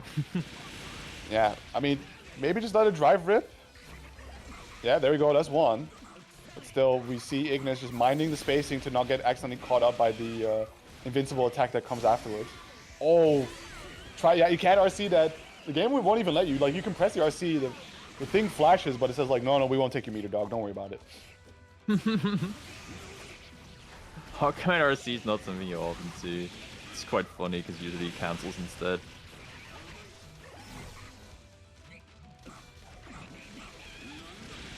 Almost blocked it out, but wasn't meant to be. And Ignis able to secure a round back. Both players fairly even on their burst gauges. Going into the final round of game one. Okay. And in there, trying to go for the drive, but just slightly mistimed it. And Ignis immediately fully capitalizing off of that mistake. Has the curse on the table, has Dullahan locked in the corner. We see a lot of parry moves being utilized, but just the patience, Ignis understanding the assignment, letting the bugs run all that Oki until it's guaranteed. And also just then, right, like he could just aim for the throw. Yeah. I like that adaptation for sure there. Oh, try to be pretty greedy with a 5C into OD combo, but yeah, instead you just get a bit of gauge. Still not a bad exchange.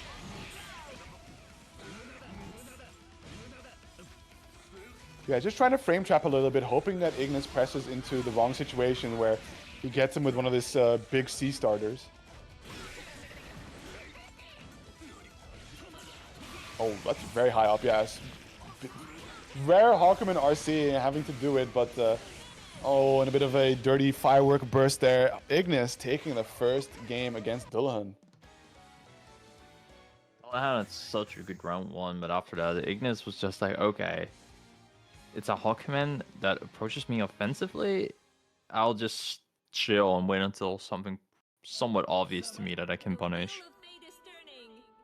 And that's been working wonders.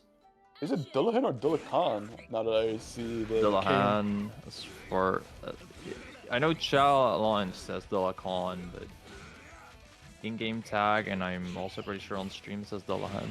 On stream it says Dullahan, but I guess in-game you got Dullahan.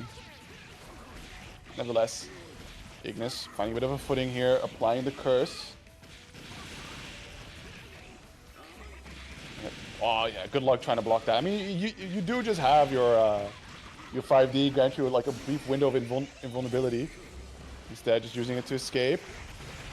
No, oh, the backdash. Was hoping there was a little bit more screen space to retreat to, but Ignis making sure that there was nowhere else to go.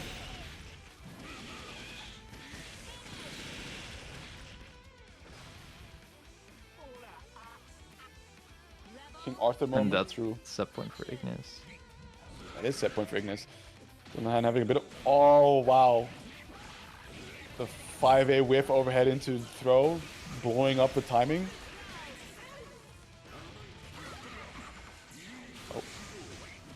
Nice. Punish time. Side swap. Cool. That was super sick. Unfortunately, not the Oki there, though, yeah. Oh, does find the JD, though. Should be getting a nice little pickup. Agito. Oh, gotta watch it and respect it. And that should be the round back. Dullahan now with an opportunity to tie up the set. Can he pull it off? Whenever Dullahan wins, it's just so convincing and so fast. But when you give Ignis a bit of room to breathe, oh gosh. Regret. So rough.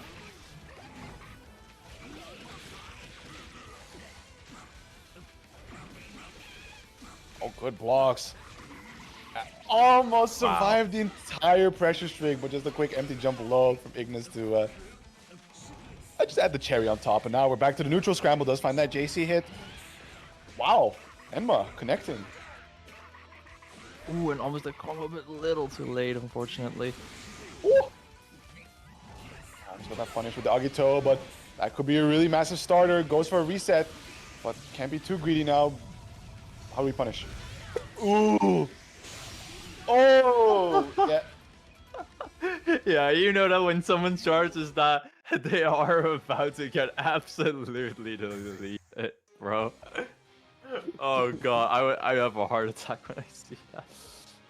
That I didn't know that like this was the vision of Strive. You just get one big old counter. Like they should just have like the counter hit effect from Strive for like level 2 or level 3 60 from Hogwarts will counter and then just fucking explodes.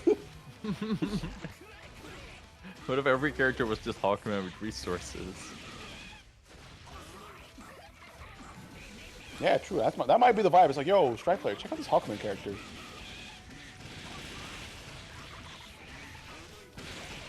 Nice. Yo, Strife players, what do you think of Arakune? Yeah, what do you think about Arakune? Oh, wow. Catch him on the tail end just like that. Another round of curse. And Ignis, once again, very fast. Back on set point.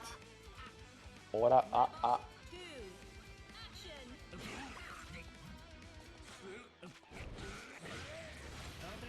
Teach him sweep. Okay, that works out. Ooh, the 6B with the foot invul over Ignis' low attempt.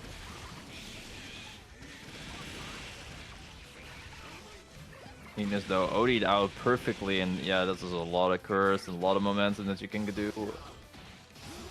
Oh, we're going grind for grind. Unable to get a quick JC out there just to cut away one bug, giving a little bit of a, you know, a haven against this character. Oh, good IB. Dullahan respecting it, but Ignis also has to be aware of the RPS if he could simply just let another one rip. Big 3C. Are we gonna kill? OD pop. Deny. Oh my god, Dylan. Yeah, this should be a kill. What? God, I hate Exceeding Cell not killing. There's raw 2C connecting there. Sets out the spider. IB. Raw spider hit. Has to be careful now.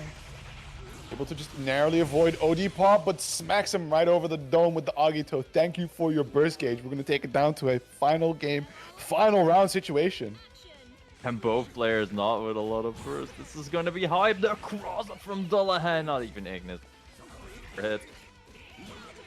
Dullahan kind of rushing it down. Nice stagger right there. Looking for the air throw, but Ignis is just slightly in the wrong spot. Doesn't get the full conversion. 6D. Push him away. Good IBs, but not when the plus frames come out.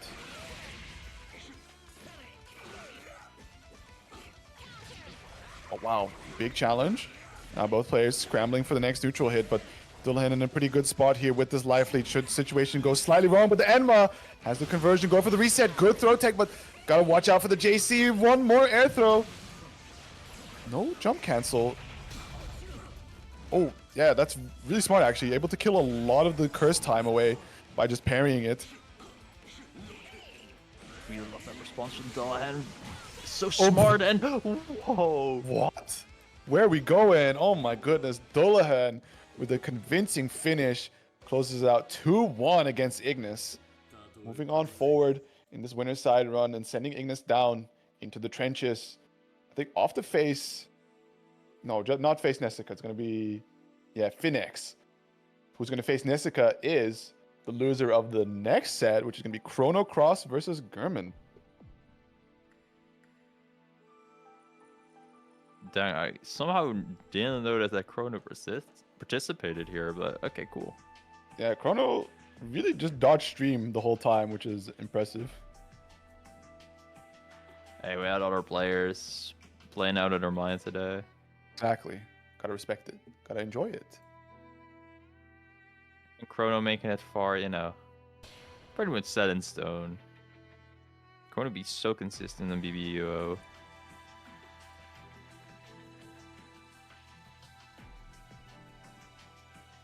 Though Gurman also himself, very consistent player, so it should be fun to watch.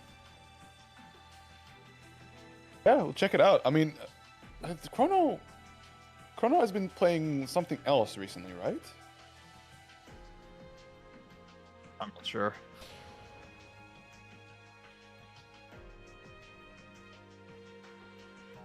I mean, I know Chrono Labs Noel occasionally, but I'm not sure that's the character he plans to actually properly play. Mm-hmm. I'd sure hope not. I don't wish low tiers upon my worst enemies. Please select your character. Ragna the Blooded. To rave with the high flame Makoto, that's worse than gambling. I mean, sometimes you just have to make these call outs like I'm like, yo, what do these players with their 10+K games? They know the tech. All right. We've seen this this matchup, very infamous, right? The one must imagine Beta Dude happy. The wheel of fate is turning. We would be happy though, getting zoned by a bunch of swords. I'm not really zoning by swords. The problem was that the Monarch blocked every single mix-up. Air quotes mix-up. One immediately popping OD, just backing away. Plus frames on. OD pop on 2B, but that still leaves Chrono in a good spot. Just tries to play the distance away, but the Hell's Fang just barely able to catch. Avoiding the Gravity Seed influence, but all these openings that Chrono is finding, Garmin having a bit of a rough time just keeping Chrono still and being able to run the stagger pressure. Yeah. Free Kato, Lambda's damage is so consistent. It's one of the beauties of this character, unless you missed that. Can't scissors into a reset. Alright, I gotcha. Yeah. Gurman.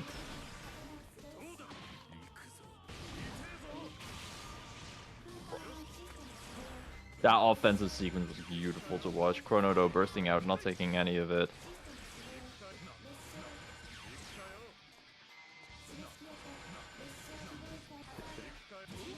Bunch of pressure, but Gurman blocking the overhead. Something a lot of Lacefield players, including me, can't do. And claiming the Rampart there. Nice stuff. Eyes, wow, what a jump in. Just solid read. Chrono unfortunately shoots at 5D, having a lot of recovery time.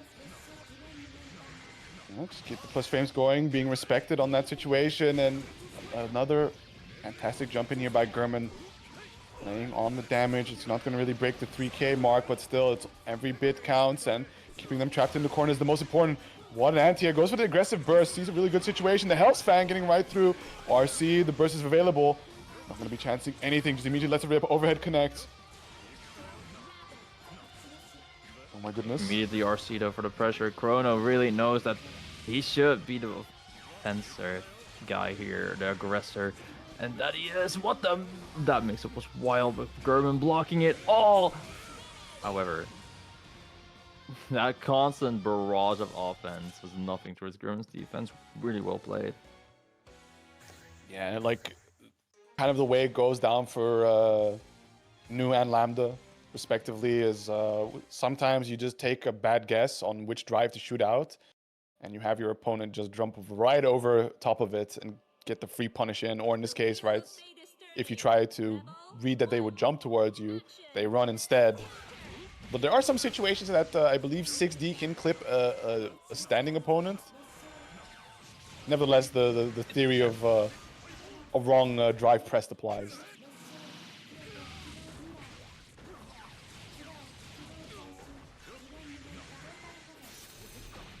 Oh, guard crush, but yeah, keeps it at level 1, able to confirm into the throw at that distance. And we just see so much damage, and that is plus 12. Okay, the overhead. Gurman be blocking well all of the previous game, but now Rebel 2. Chrono got him. Action.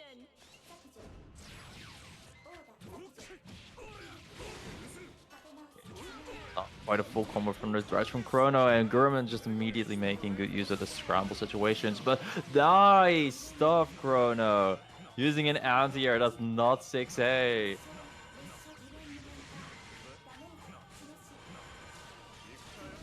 Just playing it slow, but there, the infamous 6B just claiming lives constantly now, trapped in the corner, life advantage in Chrono's favor, finds the invisible overhead off of screen. Doesn't have the super to really push a whole lot of damage, but again, just Spike Chaser, forcing him to hang still, but the overdrive, able to go through the overhead attempt, and that's going to be some good damage as well as some much needed health recovery, but all the cards just are snatching up pixel health and able to get that run in, the final hit to connect. And that's going to be German now on set point here against Chrono. Halting to a reset over super is very interesting, but it's ended up working out so well for German there. That's 6D though. Goes off screen. I mean, 4D goes off screen from Lambda sometimes. You gotta look at our back if you want to react. 6D. Hitting a standing opponent, yep. Yep. Yeah. Oh, wow. The Legacy Edge is barely coming out in time, and Chrono now with a perfect to finish off game 2, bringing it to a 1-1 situation between these players.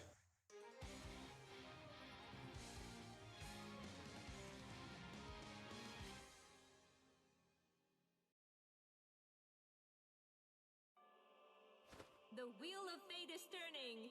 Rebel 1. Action!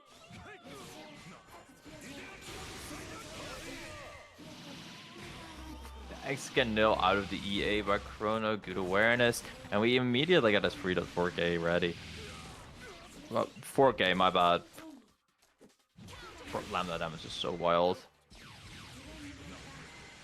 Hey, it can be wild. I think it's pretty standard Blaze Blue type damage, right?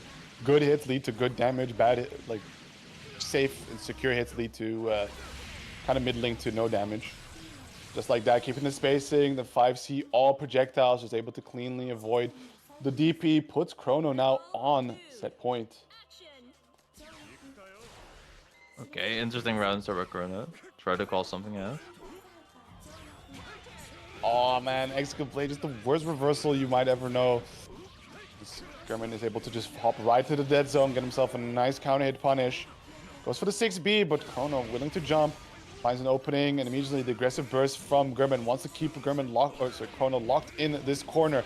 Finds the counter hit air normal, able to get a beautiful conversion going here. Building up some of that health back, just fully building it back actually. And the gauntlet into single hit RC by German, really catching out Chrono, just flinging that down back, and now we are at set point for both players. Rebel 3. Action! See how it goes. The burst gauge situation is rather dire here for German, sitting at that 10% compared to Chrono's getting it back now. Yep. Yeah, huge advantage. Good block. Same with the current spacing. Oh. Great 6A there by Chrono. Oh, that was a messed up DP. I heard the 6C voice line. That's very unfortunate for German, as Chrono is going to be taking it. Moving on forward to face off against Dullahan in winners finals. Very interesting way this bracket has been developing, as German is going to head on down to face off against Nessica. For that, we're going to be having Ignis versus Finex, who have been waiting very patiently for us. Really enjoy seeing some new faces in this pretty far end of the bracket in both Dullahan and Phoenix.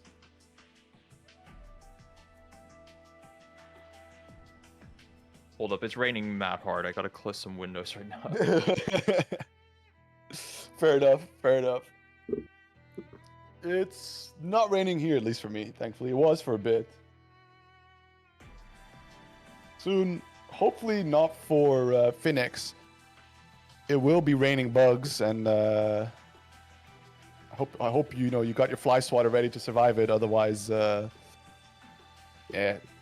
just endure the bug bites.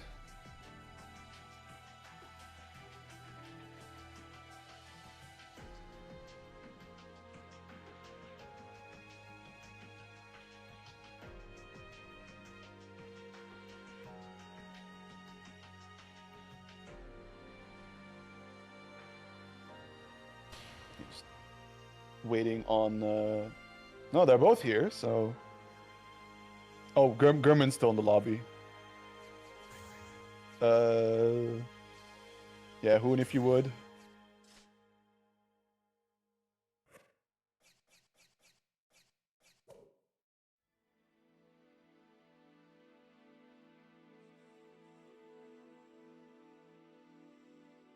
Just waiting on both players to ready up.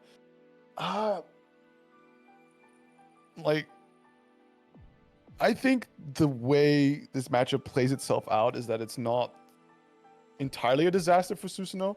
Has some decent buttons to try and compete in the air against Arakune, but nothing is sort of like a guarantee. There's never really a good spot that Susanoo occupies. And even then, like running the pressure, just some slight gaps, especially in the mid screen, just lets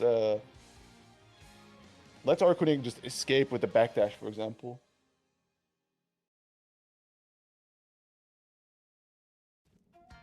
The wheel of fate is turning.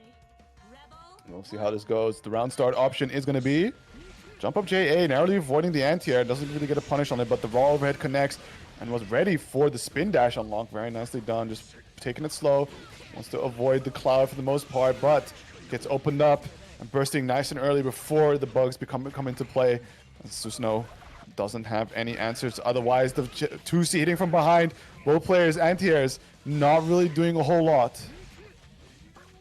Alright, I'm back and I see Phoenix on these free seals. That's looking mighty good.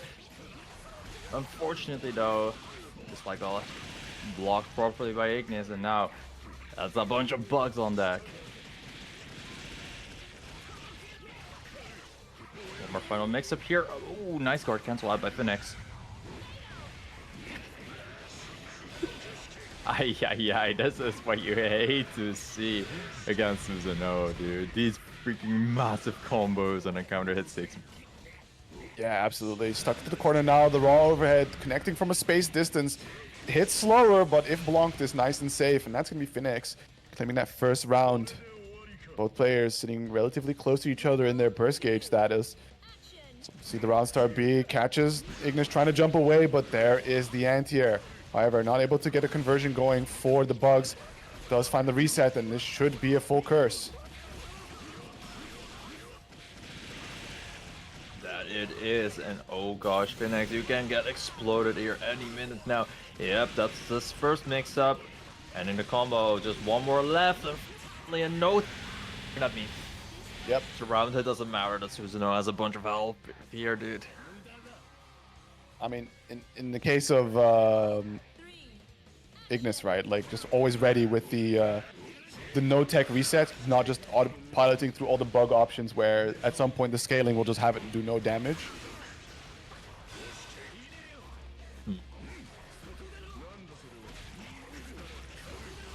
Okay, good. Curse is applied now. Trying to... No, wait! Huh? Did Phoenix forget? Like, okay, well, either way, gets one final debug to connect.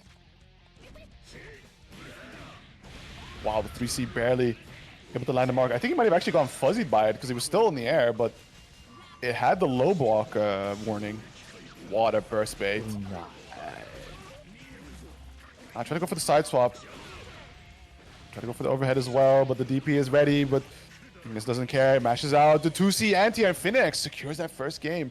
Despite how disastrous that second round went, just keep it cool. At some point you can interact. The security of being a round up is always a pleasant one. Dude, I loved in particular the run of 2C. He knows what character does. Yeah. The wheel of fate is turning. Rebel 1. Action. Swinging at a butt, but couple misses. Interesting bursts. Not quite a punish though, so could be worse, but being without burst is not something you like as Kune or any BB character in general.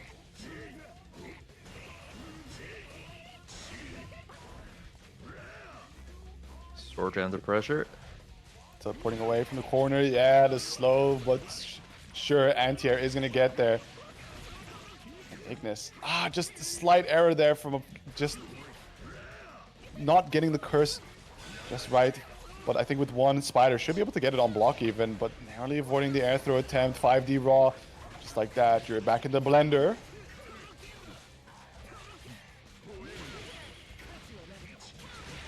Counter salts out, but doesn't matter. Oh, even crossed it towards the end. I mean, guard broken towards the end. So much going on with Kune, dude. Yep, once again, you're cursed. Stuck in the corner low less with no DP to your name. The burst is coming back up, but at this rate, you might just want to hang on to it for that next round. Does go for one final reason. What? Yo, we just 6B during curse. You are more of a man than I am. Oh my god. No! Yep. Oh my god, that's super. It's so stinky to punish sometimes, because you think like I can get my button here, my big funny starter, but especially in Susno 6B case, he moves forward quite a bit during the startup before the active hitbox comes out, and scooped up you go. It really sucks to see. Oh yeah. But we're back to playing neutral. Okay, DP to punish.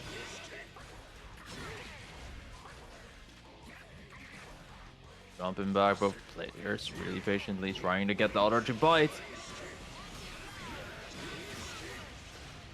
Love the use of meter there by Phoenix to extend that lead a little.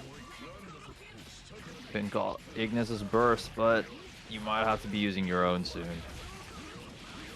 Because the Yeah, I bugs are think back. at this point you just gotta wait it out a bit. Like let Ignis have his curse fun. You want to try and get it in a situation where Ignis is still looking to get the curse active.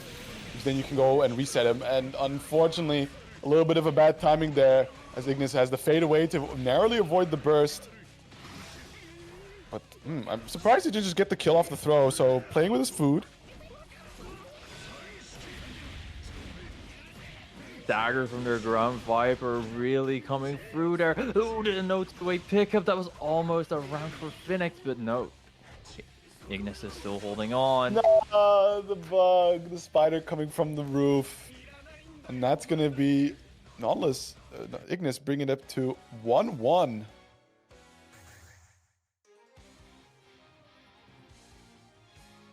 Phoenix still with a chance, though. Still with a chance. You know, some good hits from Phoenix, and he can really just blenderize Ignis. And of course, the vice versa applies.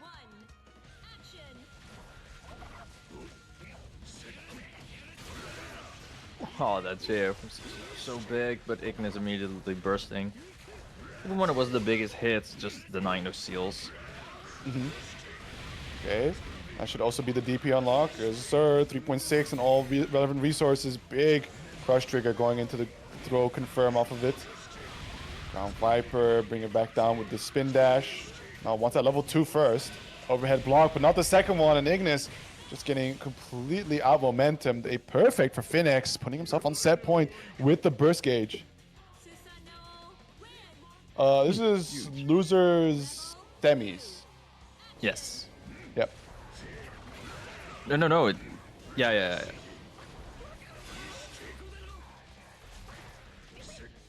Wait, did German Those quarters, Nessica happen actually. off stream? Yeah, it did. What? Yeah, it did. And this is losers quarters, I want to say, by the way. Losers semis is going to be It's who's up my against fault, Nessica. And that is the winner of this set. And it might be Ignis if this bug pressure keeps, well, bugging Phoenix here. Probably gonna opt to hold on to burst here. Nice two-way out though, wow. Oh, 2C, put him into the corners. 6B does get the raw hit, but ready on that overhead. However, decides to just spend the counter assault regardless, just to get a bit of space going. Tries to chance with the 5A. Overhead blocked, RC. Ignis respects it, but there's the second overhead. This time, spin dash pays out nicely, but... Ooh. Oh my god, Ignis is absolutely blowing up Phoenix is mental. And now it's down to that last pixel of health. We see the run in. The 2C hitting at the tip range. And a beautiful counter hit conversion does narrowly unlock the... Oh, OD pop. Do we have this? Oh, we do with the 2D, but no. Oh, we... Oh my god, okay. Beautiful. Okay, fake Phoenix, out. holy...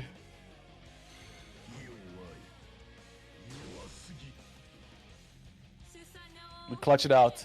I can feel that pain though. I can feel that pain. She's like, yeah, I got the easiest part, and then you just end up not getting the super input. Maybe you like missed the angle or something. Little cocky at the end, I guess.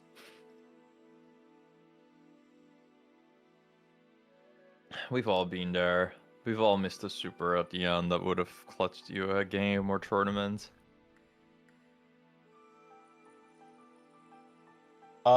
Yeah, that's the kind of thing though that you would lose your mind over, because it's just an input that you blew up. It wasn't even like a situation you kind of goofed. You had to OR farm Ignis with that CA bait. Facts. One final bullet to the skull. But that's gonna be Phoenix moving on forward into losers semis this time. But are we gonna go back to the winner's side first? Because otherwise it would be quite the back-to-back for the losers of winners finals. See what Hoon has in mind. Yep, Mr. Hoon. What are we gonna be watching?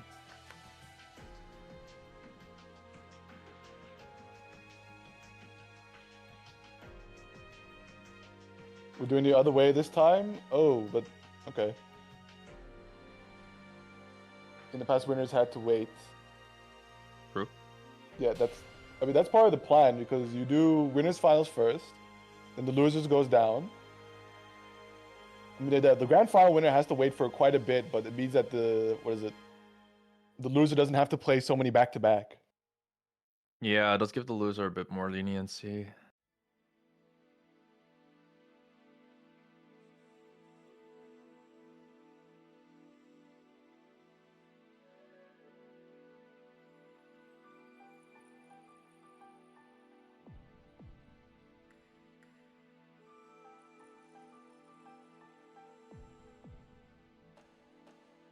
But yeah, it also just means that Phoenix has to play right off the bat from Ignis straight into Nessica. But at least Phoenix has a chance here at a bounty. Getting the Headhunter fine. bounty and the what's it called? The ELO or the seeding diff bounty.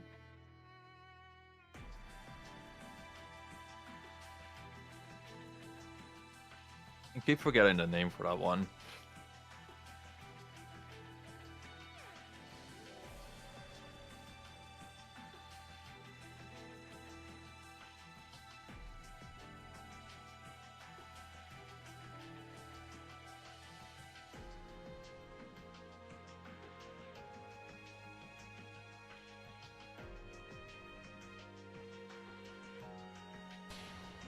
But just waiting on Nessica to pull up. And there he is. So what's the choice? We do... this is an interesting one now, because Nessica did say he wants to play... Kagura? No. No, I love this from Nessica today. He just he just looks at what the opponent played previously, especially on stream, and just goes like, "Oh, okay, so that person lost with this character. Let me show you how it's done instead." It's quite the energy. It's like, yeah, I can see how that was winnable. Let me do it myself.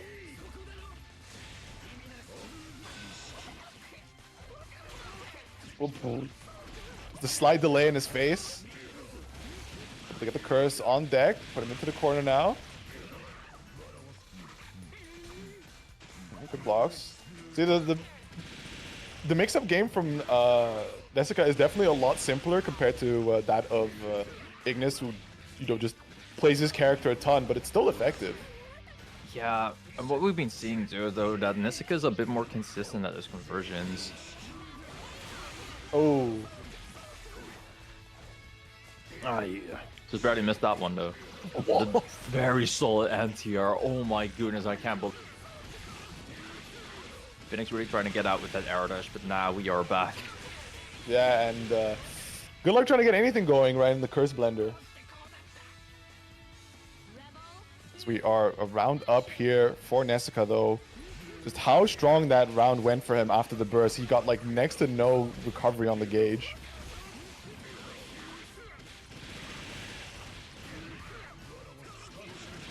Oh, another overhead connecting. Just keeps it simple. Interesting routing. Just look at him pile on the damage. 4.5. On the empty jump low too. But when is Phoenix going to let the burst go? The answer is now, but there is a super there that you just completely infiltrate with the pro. Wow. Why did it come back? I'm so sad. Oh, there he is! Darcy's back. He heard you out and said, "Yo, you asked to come back." Courage gauge did keep ticking, so yeah. Like the bug finally came back. Just when to get some milk, man. Oh, yeah, but he actually came back. That's the difference. With the milk. Action. Oh, the patience from Nessica just kind of just standing there looking. It's like, what this fella doing? Jumping over me? All right, perfect. Check this lovely 5A anti-air. Nice overhead connecting yet again. The burst deployed by Phoenix, but I think at this point against Arcune, you just kind of tough it out for a bit, and then burst when he's back to no gauge, because you can then try to escape a situation where he might be generating it up, just like Nessica is now. Because without burst gauge and the Arcune converting the next hit into a full curse, just puts you in an unwinnable situation afterwards. Understandable, yeah. That is what we've been seeing a lot of players do this time, but maybe Phoenix is just kind of crumbling under the pressure. Ooh, okay. Not quite a full combo because it's Arcune, but... Going like, alright, we'll just back away for a bit. Nothing too fancy. 2C, catch and teleport down. The late burst still being baited out. Phoenix capitalizing very beautifully off of it. He's back down to the ground. And wow, the 2D able to get the sword unlock. Oh, what's the routing here? Nice, wow. Wow, it killed two. Phoenix. Yeah. Very nicely done. Got the sword unlock, immediately uses it. Love that.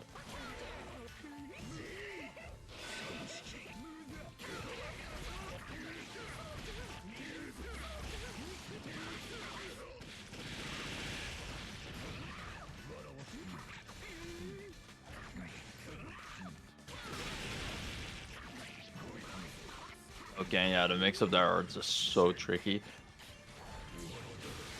But no curse gauge anymore. However, let's get caught you mashing an OD.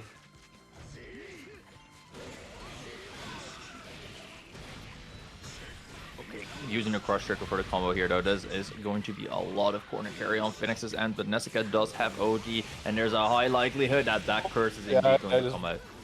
Very painful, like you say, in the bugs, but it was a really awkward one to get a conversion going, but still has him stuck in the blender. A lot of stray hits and blindsided by the damage before Phoenix could get the burst going, and that is going to be the 2-0 finish for Nessica.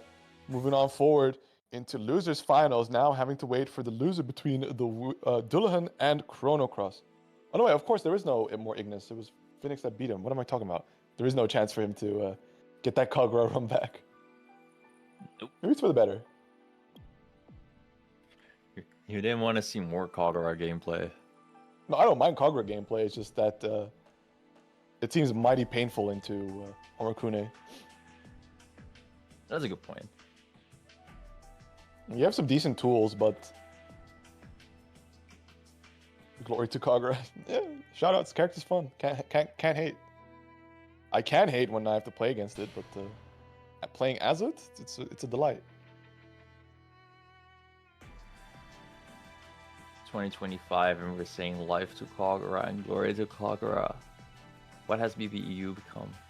Wholesome. Life to all characters. We dog on people trying to ban Carl. That's where we're at now. Let's encourage some top tier gameplay. Should we get Yeah. some more Kokonoes and Mizunamis in the scene? Absolutely. And we just sit down, learn our matchups, eat our food, don't pick at the vegetables. We'll be all good. Now this one is okay, Chrono. I'm gonna have to see you do some gap action because just being mostly projectile based gameplay against the likes of Hawkman is I wish you the best.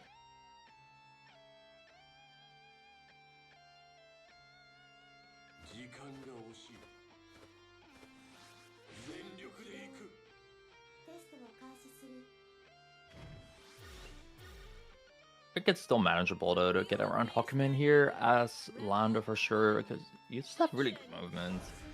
But it's still gonna be a bit tough to get around that. No, Chrono sniping Dullahan's movement 2 times in a row.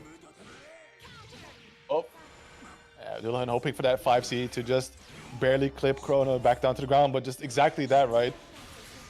Dullahan can deploy. Ooh, bit of interesting interaction going on here, but Dullahan able to capitalize on Chrono kind of sleeping at the wheel a bit. Wild airborne conversion there. Good awareness by Dullahan. Yeah, 5B counter hit in the air leading to 4K. Yo, Hawkman. With resources, really, this is a sandbox character. Mm-hmm.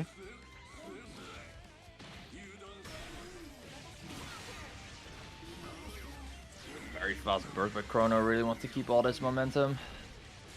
Jump away, just clearing a bit of space. Beautiful jet, yeah, just hiding in the pocket, a little sanctuary he creates for himself against the nightmare of projectiles. You just sit there and observe. Not everything needs a reaction. And now we are at full seals. The sandbox is coming out, man. How can you play? Just like he just jumps at you with J2A every time you want to go for your good burst. That's no tech. Almost unfortunately it was the burst pickup, so next to no oh my god, just wants to let everything rip. The Executive Blade narrowly escaping. Still though, Chrono on the hunt, looking for resets, but Dullahan paying attention, ever aware. However, gets clipped at the toes. RC pushing some more damage as well as getting that corner carry. Has him locked in the corner, but has to mine all the resources at his disposal. And the way to just jump in, ignoring the projectiles. Does he have the means to kill? Oh my god, he's pushing it as far as he can. He came close, but there was a burst at the end.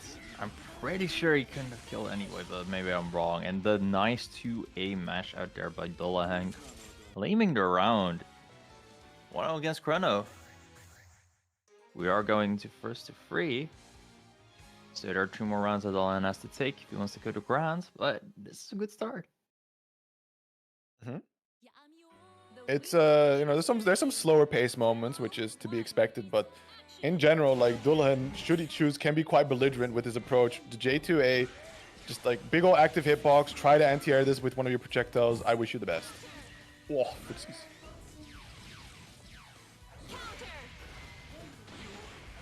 Smashed, put him in against the wall. Exca Blade connecting, but Dullahan going for the aggressive burst once. Chrono trapped in the corner, but immediately challenging on the blocked Enema. Does not believe in the follow-up coming afterwards. And is able to get a very solid life lead here against Dullahan.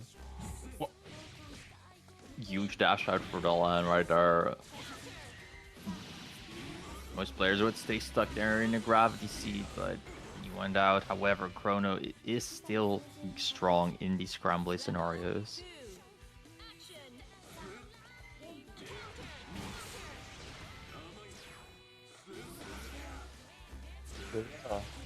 Yeah, so you could trying to get those 2As out, or J2A, sorry, but Chrono is minding the timing a little bit to not just immediately challenge, because that's the kind of situations you can get your projectiles cut. Just a little bit of a wait makes it very difficult. Like you can't react to it, like it's, or you can, but it's very tricky. Yeah, they're way too fast. This sort of.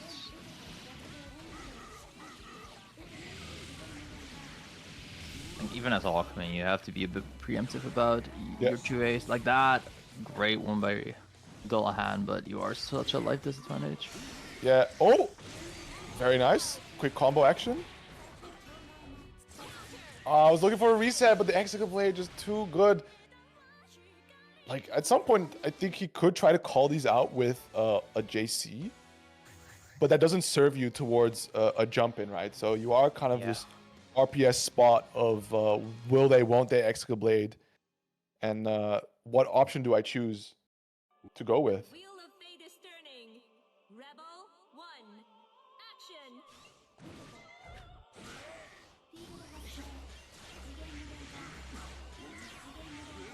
Alright, and the land just chilling here. Nice 2B after your jump in, but Chrono immediately bursting really wants to keep this neutral momentum going. Yep. Yeah, just the situation, especially. Yeah, that's definitely gonna be the case against a character like Hawkman, who stands fairly tall compared to the rest of the cast. Can be more prone to getting hit by 6D in a standing position. Nice 6A on a cross up though. Oh, Not what you want as Chrono.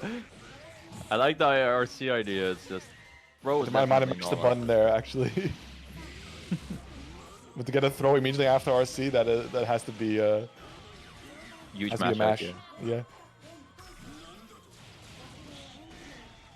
Alright, that should be the kill here. Very nicely done by Chrono, taking the slight lead now. All that's left is to convert it onto the board and make it a 2-1 situation. Or can Dullahan finally find the entries here against Chrono? Unfortunately, that is incredibly plus, and Dullahan not respecting that. Got hit by the 5B, and this is Chrono landing a corner combo in Dullahan, so it's a good chunk of damage. Oh, doesn't up the tech. Throw counter does work against parries, and honestly, just in general sometimes. Oh, the double overhead, the RC. Very sneaky, though. Dullahan sitting on the burst gauge. Either greeting it for the TOD. Like, there's a definitely good spot, but you can see that Chrono does immediately decide to back away. Oh, no. That's unfortunate. Yeah, just so much spent and no entry to be found. Chrono patiently waiting and just getting that anti-air, finishing off the game with a perfect, now one away from it, moving on to the grand finals seat in winner's side.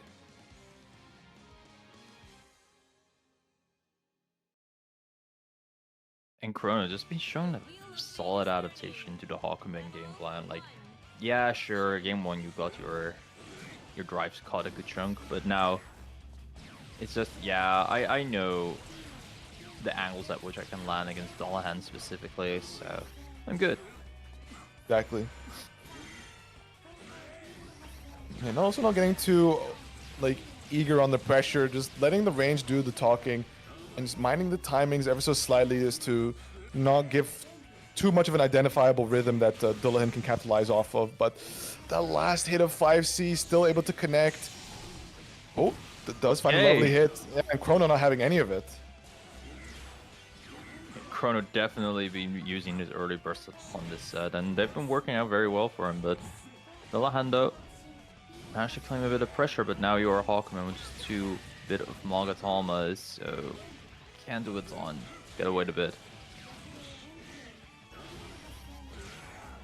Nope. It's a chance here. Wanted to reset, but again, the Executive Blade working out so wonderfully.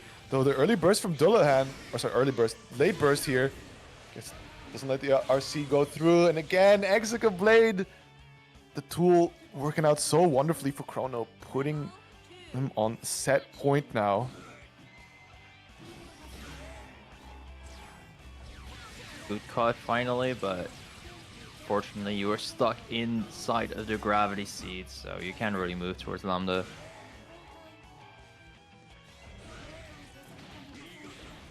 Oh, wow. This is a huge hit, yeah. Yeah, snatches him straight from the sky, bring him back down. Boink. Ooh. Yeah, just you're gonna have to exceed excel that one because just the timing off of that move, the low was gonna come just as you exit the OD. Chrono on active flow does find the overhead. It's gonna be getting a nice little bonus hit though. Blue beats. Slight teching error from Dullahan's side. Tries to... Oh, just snatches up. Chrono end up pressing something in the end. Both players at their red health now, though. Any small little hit can do it. Nice JA by Dullahan right there. Great jump. Oh, the jump in? Great first final moment by Chrono. Yeah, it's very telling that we haven't seen Legacy Edge all this time from Chrono, and that's exactly why. Like Dullahan kind of just looks at it like, oh sweet, I just get to hit this, and then nothing happens for a bit. Yeah, that was more awkward part of that Hawkman right there, as we saw. Sometimes you don't properly get Oki if you don't want to spend a Magatom or just don't have one. And then Chrono just flies. However, Dullahan afterwards make this situation work out perfectly fine. That's a sign of a good Hawkman player for sure. Oh, crossing over to the other side, getting the punish, but not fully. Though finds another hit. Dullahan immediately the burst rip, and that... Oh! Oh my... Wait, what? He did 2D though. I have no idea what happened. What? Okay, well, still a chance here. Counter assault, get off of me. 0 pips, standing at full screen. The gravity seed denying the movement a little bit. Does get 1 cut. That puts him at 2 pips to play with, but the 5D hits its mark, and Chrono is going to move on into the grand finals, while Dullahan has to go down and immediately face off against Nessica in that losers finals. 戦闘モード継続のまま待機します。 Wild that even without any burst meter at the beginning of that final set, that Chrono just still managed to make it back.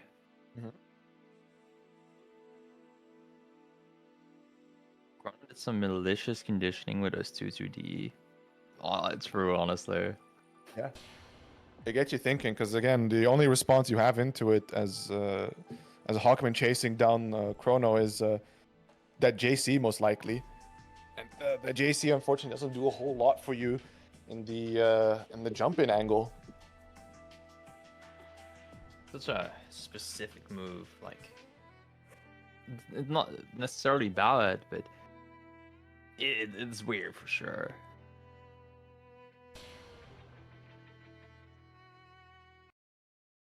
Please select your character.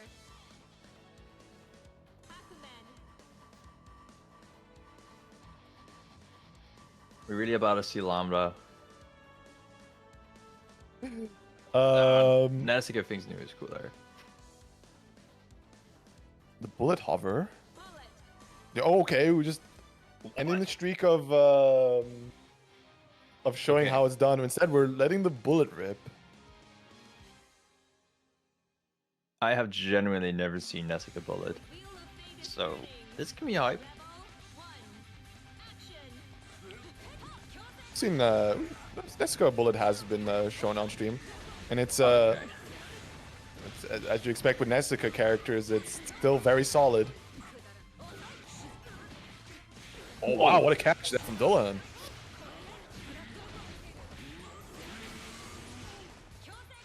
I think Nessica just wanted to also play the damage race character. Like, okay, let's just play the high damaging characters.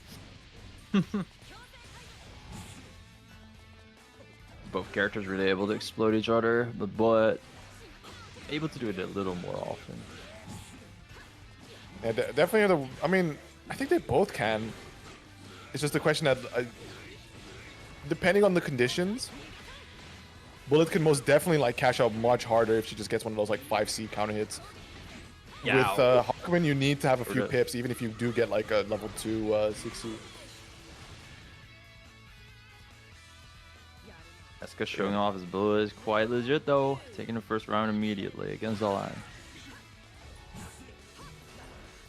Oh wow, jump blocking the follow up. And then Nessica was ready as well. That was huge.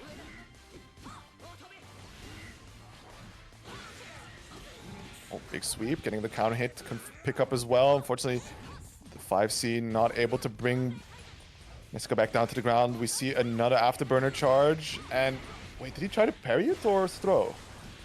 Oh, he tried to parry it, but 6D goes by so fast. sometimes these bullet drives are actually kind of a pain. You know, catching him trying to jump away. Just piling up the hurt. The question is, Dullahan hanging on to this burst for the sake of trying to get a OD combo going, or something else at play? Oh, good jump away is enough to get the kill going? Nah, not yet, not yet. Bro, Shades of Sacred right there. Bring him up and down. First game going to Nessica. It's good stuff. Yeah, very fast game with Nesca right there for sure. Hey, it's not our grappler, but kind of pseudo grappler, I guess. But True. not a surprise that Nesca would be good at them. I think I remember, like, for example, the likes of Masfam, if I'm not mistaken, also has a bullet pocket, because they're just some matchups where you appreciate bullet having standard movement over Tager's lack of it. Yeah, sometimes you would be killing for an hour dash, wouldn't you? Also, her like dash in Afterburner isn't like it's pretty good. It's just her dash outside of it is not. And oh boy, look at the pain he's about to deal at 4K. Double snap hands. No, just slightly too late, but able to narrowly avoid the super parry. There is this crosswise into straight RC. My goodness.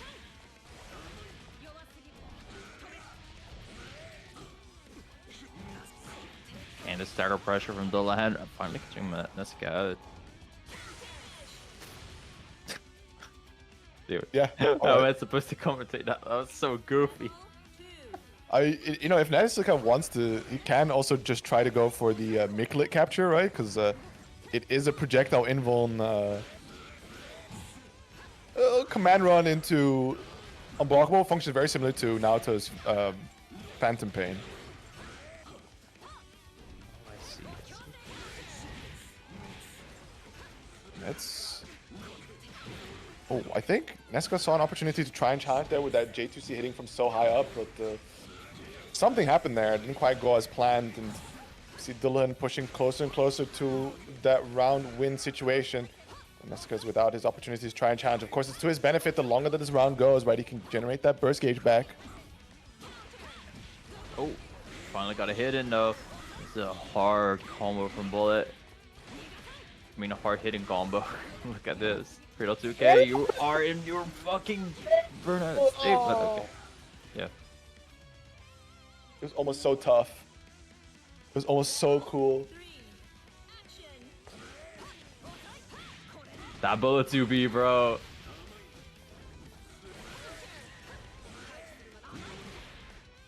Yep, they gave the grappler a regular ass DP. Sure, I said regular ass DP. It's still funky because it's one of the slower ones, but like invuln for very long. It's a weird DP for sure, but it also leads to a combo.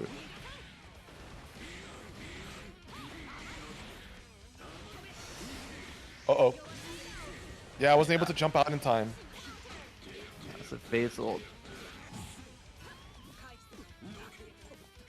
Yeah, IBB is just getting a lot of distance pushed away between himself and Dullahan. A lot of plus frames, but there's the 2C call out.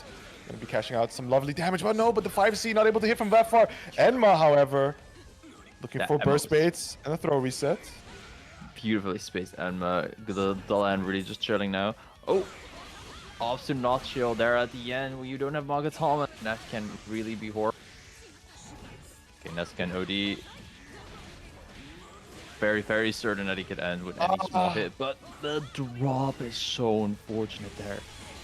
The snatch slammed into the corner. Just some slight errors there from Nessica is going to be costing the game as Dullahan is able to bring it back 1-1.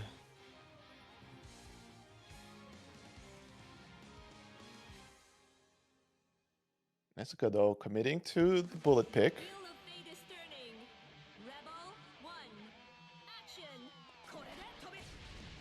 Well, immediately activating drive. 2A not quite leading into a combo. Dullahan really just trying to run away. Only interact when you've got a bunch of Magatamas. Nezuka catching his spacing pretty well. Ooh, what a call out there. Big starter, of course. And just look at the damage. We're only 12 hits in, and we're still going. 4.1, 0.3. Yeah, just lovely damage. Ooh, interesting setup. Crush trigger not Oh. quite working out, and that is a Yuki Kaze with Maga Thomas to spare. Hit him hard. Oh, cool Yeah, hit him reset. very hard. Shout out to Hearthstone. Hit him very hard. Action.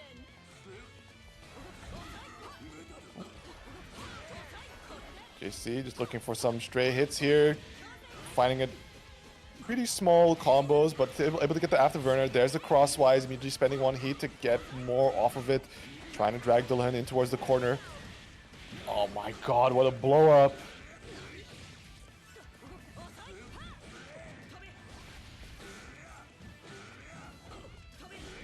Yeah, Dolan just kiting back with that JA, but using the Emma to mix Nezuka up right there worked out pretty well. Not quite a combo ender though. And a call out from Nezuka here into overdrive with active flow at the ready. That's a lot of damage. Was that a reset attempt or just a mistake on the 6-8? And nevertheless, Nezuka running the pressure, finds the TRM.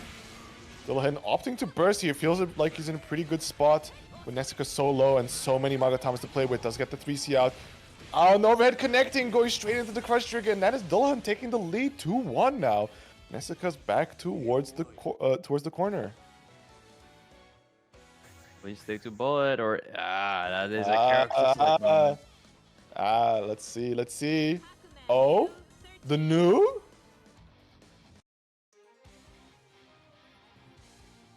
Okay. Notice that one Murakumo gave Dullahan a couple issues. So it's time to pick the other one. Yeah, but the thing is that Nu doesn't represent the same kind of mix-ups, right? Like, she doesn't have the Act Parser try follow-ups. True. Or, like, let alone she doesn't have Act Parser try.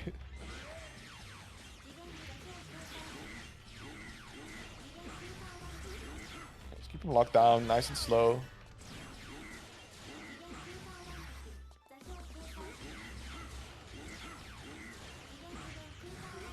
I mean, at the same time, right, like, not much happens when you block out new drive, which at the same time is a good thing and a bad thing.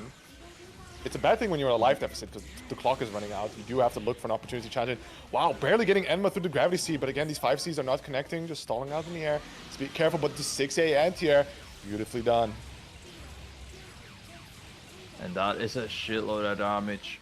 4K out there ready with this ready, but you can jump out of that. Do it again.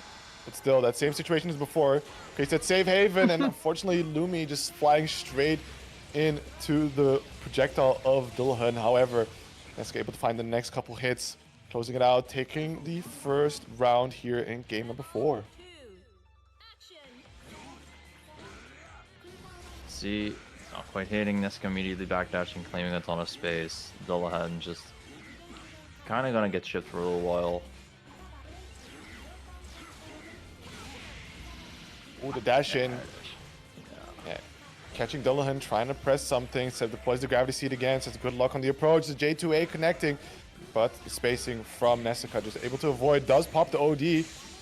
Okay, looking for hard callouts. One more super on the table. 2A mash. Doesn't lead to a ton, but you do get some momentum or not.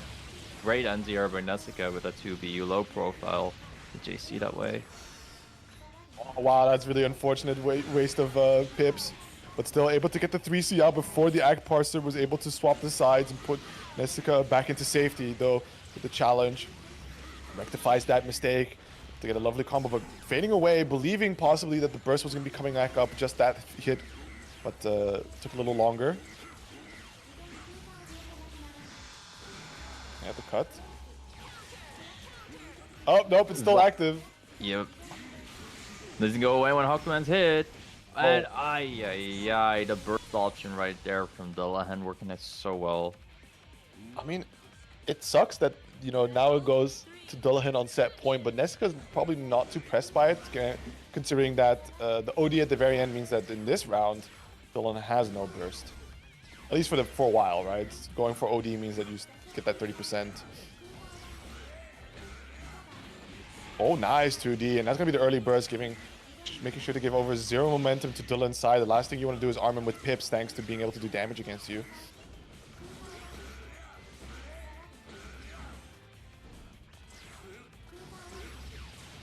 Whoa. So many jumps, Nessica finally calling out one.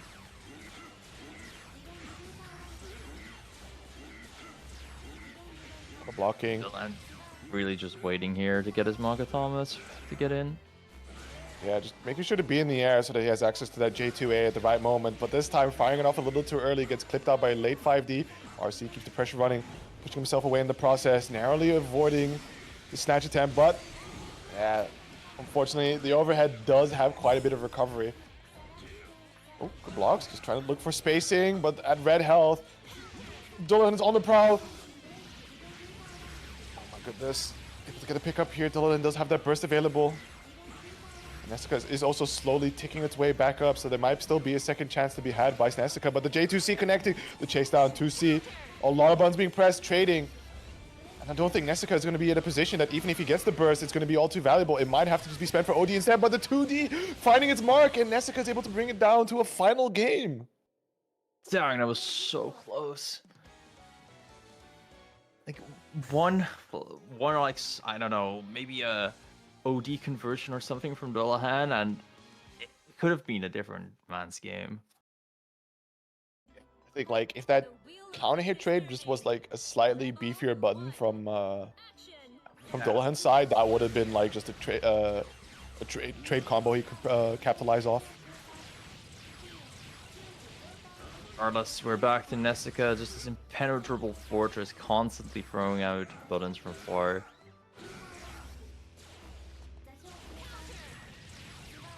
So has to take this, but it's not a ton of damage. You know, when you get in, that's a ton of damage.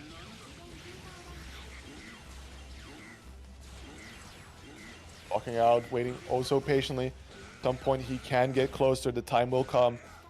Unfortunately, the J2C flies him straight into the corner instead, and we're back to square one, although Nessica with a slightly more favorable position. Though the JC catching the fadeaway attempt from Nessica, going into Mugen.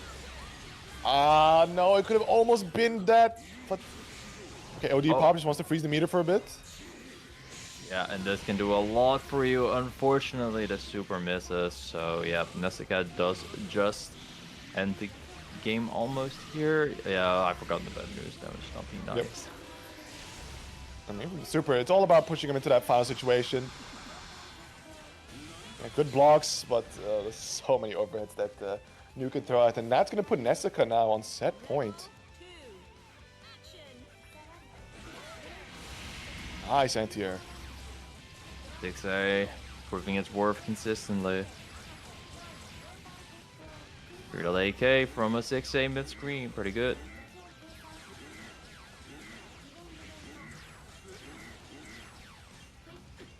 Slow, patient game. Dullahan looking for his opportunity to strike, but yeah, Nessica's just positioning very well in this game. Just make it very difficult for Dullahan to get anything going. We do have 4 pits, so we might see the parry super once more, but just chasing down. But immediately the burst is now go back to full screen. Is charging up as much as he can, but pressed it a little too overzealously and gets punished. With the J2C jump in, finds his mark, has quite a bit of pips to combo from, but again, those JC, or those 5Cs have not been striking at the opponent in the air, though the OD pop straight into the 214A could be quite a lot of damage here. Dullahan down to 1 final pickup, but what? I know that Murakumos have one of the worst CAs in the game, but what? Did he go inside of News hurt box? That doesn't have invuln, right? Or is it? No, right? It doesn't have info as far as I'm concerned. I'm pretty sure it doesn't. Yeah, that's just a Murakumo CA moment, man. I'm gonna call Mori, ask him what the fuck that was about. Alrighty, well, that does put Dullahan also at set point, so both players in a pretty good position against each other. Nessica is poised to get that burst gauge back sooner than Dullahan, though it depends on how the momentum plays out. If Nessica can find himself some really solid hits. Nope, it hits the Yuki Guard whole just hits horizontal everywhere. range.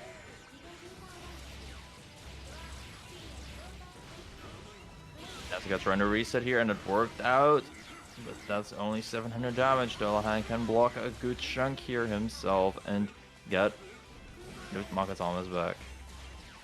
Just carefully planning his next offensive assault. Okay. Backing away, but there is the projectile on the screen. Runs in. 5A anti-air. Send them in flying. Are we going to see a legacy entry? Maybe just to push it a little further. 30 seconds. Pops the OD. Super comes out. Able to narrowly avoid it. Sends out another one. But this time, not able to get any projectiles out. And with no burst to recover. Even then, a fully distant projectile combo to finish it off. Nessica is going to seal it. 3-2. Moving on forward into grand finals. Loser side.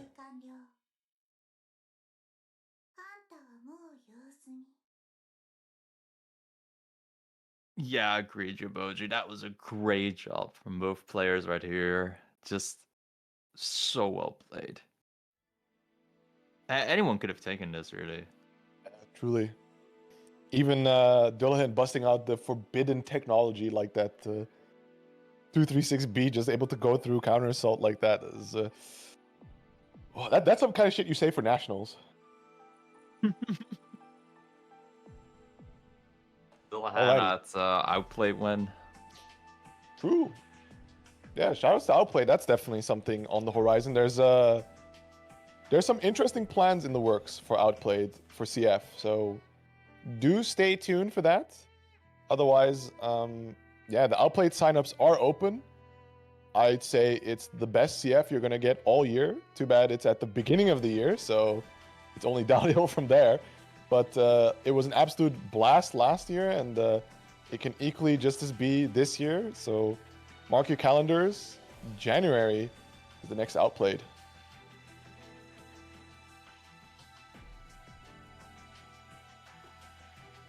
Okay, Nessica wants a short break. I'll also take a short break. Be right back. Yeah, I'll go fill my water.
Please select your character. Lambda 11. New 13.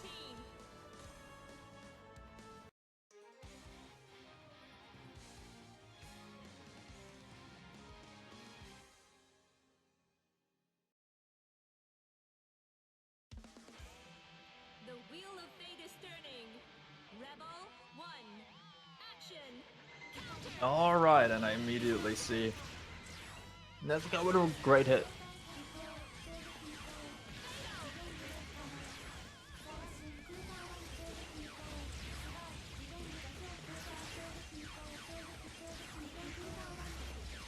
And this is just how that goes. Like, you throw some sword. Alright, I blocked everything. Let me throw some sword. Oh my god, they're playing this matchup. They are. The zoner Well- versus zoner action. Xanadu Does have a little bit better damage.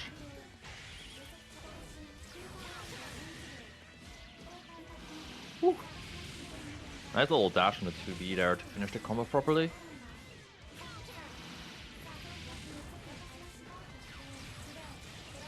Nice, Chrono taking the first game.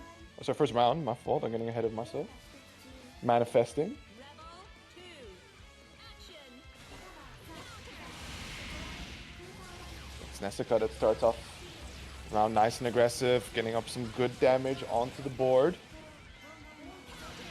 Yeah, real AK. Oh, I think we dropped saw the this combo, matchup at EUO unfortunately. even, actually.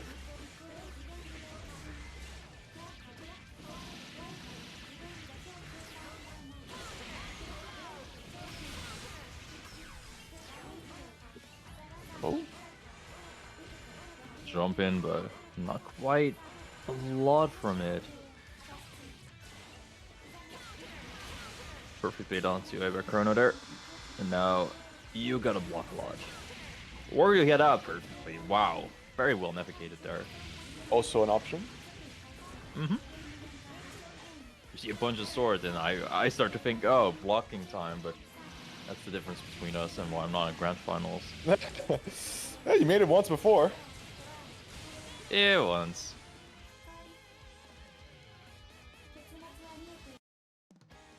Chrono though, showing why he's here more often.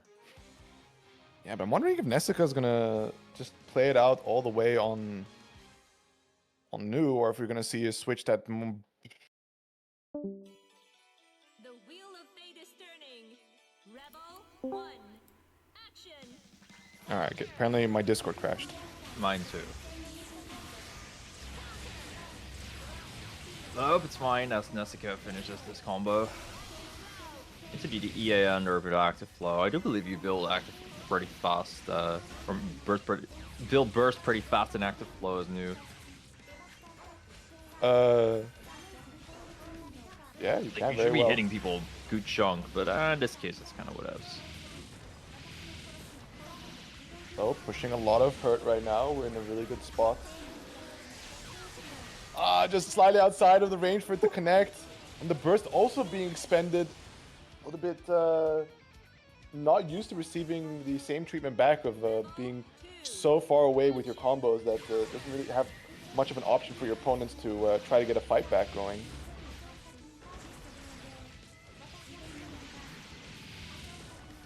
The first one to get a read on the round start, but Nessica manages to get up beautifully, and now Chrono is stuck here in the corner, not blocking the low wheel. It's a big difference between Lambda and New. Yeah, exactly. The wheel hitting low. And now we're just piling on the hurt. A little bit of an interesting one, but the Lumi still hanging on there, catches him out, and that's going to be a nice starter.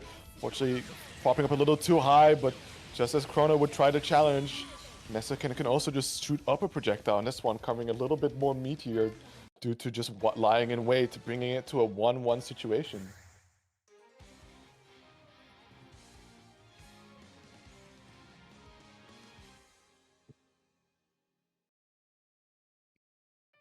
The wheel of fate is turning. Rebel 1. Action. Oh, nice. Send him flying, catches him low, a little bit of a standing stagger, and just look at the weird position you're in. Well, just sends one 5D, enough Lumi sets. The time for the punish, run up 6A. Though Nessica immediately with the burst, able to, just get in the dead zone of the Executive Blade, but no punish.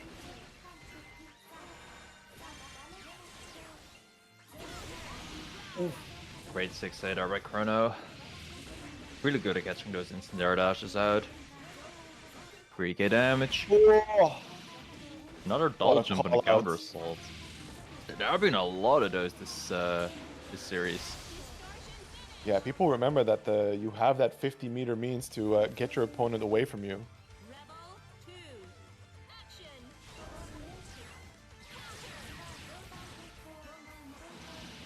Oh, wow, catching the Mukumo backdash. Just a big old active frame just sitting there waiting for something to happen. Luminous Slave finds an off-screen overhead, but the conversion not being too extensive. Oh, gets opened up low. Tricky. But Chrono should be getting close to having that burst back, immediately spending it, looking for an opportunity to challenge here, despite having 1 round lead, wants to close it out as fast as possible, keep the momentum running. And Nessica responding in kind, though, deploying the Legacy Edge, just barely out of range from the 2B. Oh, going for the low crush off of the 6B. Super funny situational awareness there by Chrono, but not leading to a lot, as Nessica is still the one in command of the pace of this match and Yeah. can't block the 40 at the end of the day. That's just the mood, dude. Rebel 3. Action. This good IBs building up a nice bit of meter here. Wins out on the 5D war first. The Slave catches the Chrono lacking, not watching his toes. Being slammed in towards the corner. Nessica now with a solid life lead, though. The way this is going, Chrono is going to be getting that burst gauge back fairly certain. Catches the roll. Luminous Slave. Pretty done, but okay, yeah, good burst awareness. Just waiting for Nessica to get close.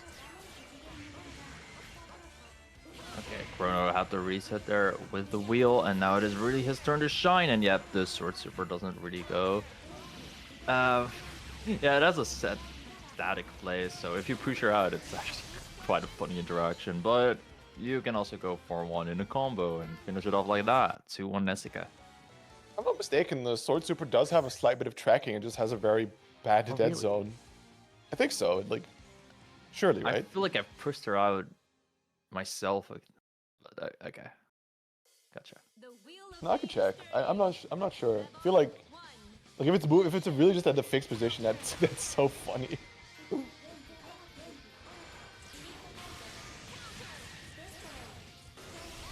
I'm almost positive, but I could be very wrong about that.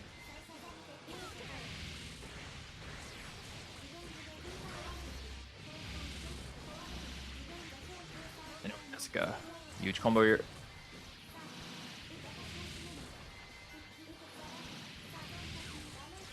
.60 catching the backdash and the Oh. Executive RC catching the guard council. Huge stuff by Chrono right there. Oh, very nice jump in here. Nessica pushing ever closer to that grand finals reset, sitting at a slight, about like 50% life lead compared to that of Chrono, but with that 1 round away from completely resetting it and taking away Chrono's security of having a whole set to rely on in case things go south.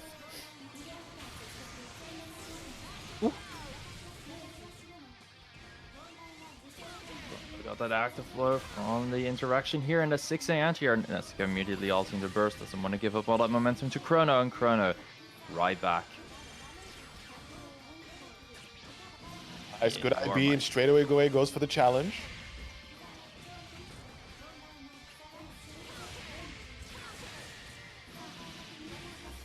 Bro, the amount of the amount of stun on that hit when you counter hit is so funny looking, bro. Bit of privilege, Lambda good. Okay. Chrono now also around to his name with a chance to bring it to a tied up set situation. And then therefore being in a position to challenge for the tournament win. However, a slide drop there gives Nessica back the control, able to get the conversion, pushing him towards the corner. The burst gauge is filling up nice and slowly here. Does have it available, but we're seeing him hang on for the time being. The combo isn't all too great. Just goes for the OD pop, but the Luminous Slave connecting. Now Nessica has to be careful for an Exceed Excel attempt, but the 6A anti-air. And just like that, Chrono, with no opportunity to use the burst gauge at all, is trapped in the corner, does find the tech out, and immediately mashes. Okay, a bit of stagger from Chrono's end. Nessica ulting to just block it out, trying to beta burst there, but that is going to be the end of Chrono here.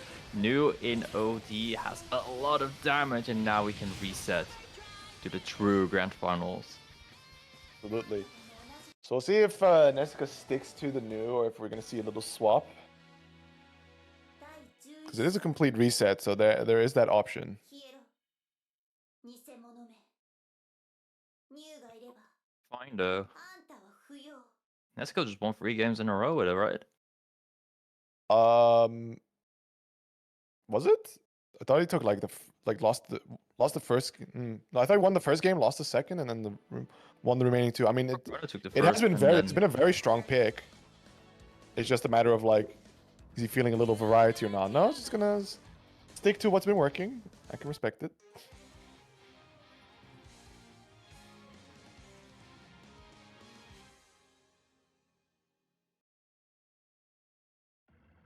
The wheel of fate is turning. Rebel 1. Action. Counter.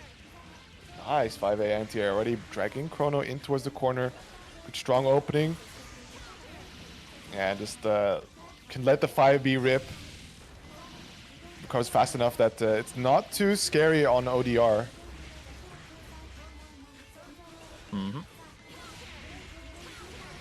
wow. Nezuka's aerials here to just keep Chrono Jolt into the corner when he desperately wants to get out are so good. Chrono not blocking that one though.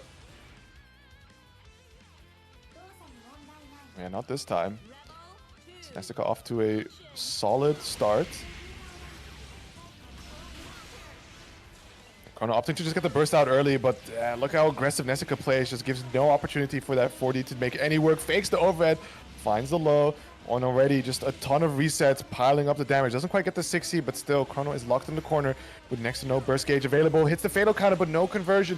One last hit on the JC for the overhead to find its mark. The damage is looking abysmal, but it's slowly but surely chipping away the no-tech. And I think that is all that Nezuka wrote for game one in the reset. Perfect, bro. Yeah. Perfection. Perfect. Nezuka's offense, especially this round, just whoa. Mm-hmm.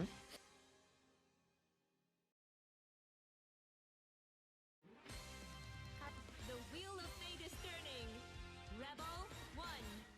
Action. Oh, 6A, but not ready with the conversions. Chase down. Both players trading.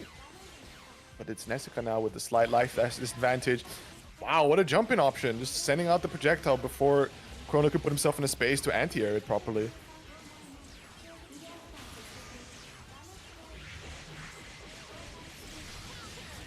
Oh my god, just the... Yeah, that's an unfortunate interaction there for Chrono. Just the early activation point of these drives have like level infinite or something. Like they just completely crush projectiles before they turn to their normal version. So just the way the timing played out, where Chrono shot his first and Nezuka's his slightly later, just crushing and blowing through it, is, I love niche interactions. They're funny for sure. Okay, Nezuka got the knockdown here. Lumi is ready, and it called Chrono, but combo of it. Nice, Succeed Excel. Getting a little bit of space. Get off me as the active flow active. 6A finds a nice little opener, but drops a combo. Does get that 5A reset, but there's the aggressive burst from Nezuka, putting him into the corner. The RC finds a low. How much damage can we throw out here? We still need to carefully generate this meter back, as there is still an opportunity for Chrono to interact on the next block string, but just lets the Legacy Edge rip. What's the mix-up? Oh, just crouches under the dash. Yeah, and they were both just clashed it. Both go counter hit, and now it is Chrono's turn to start playing the game. Oh, fuzzy, but Nezuka.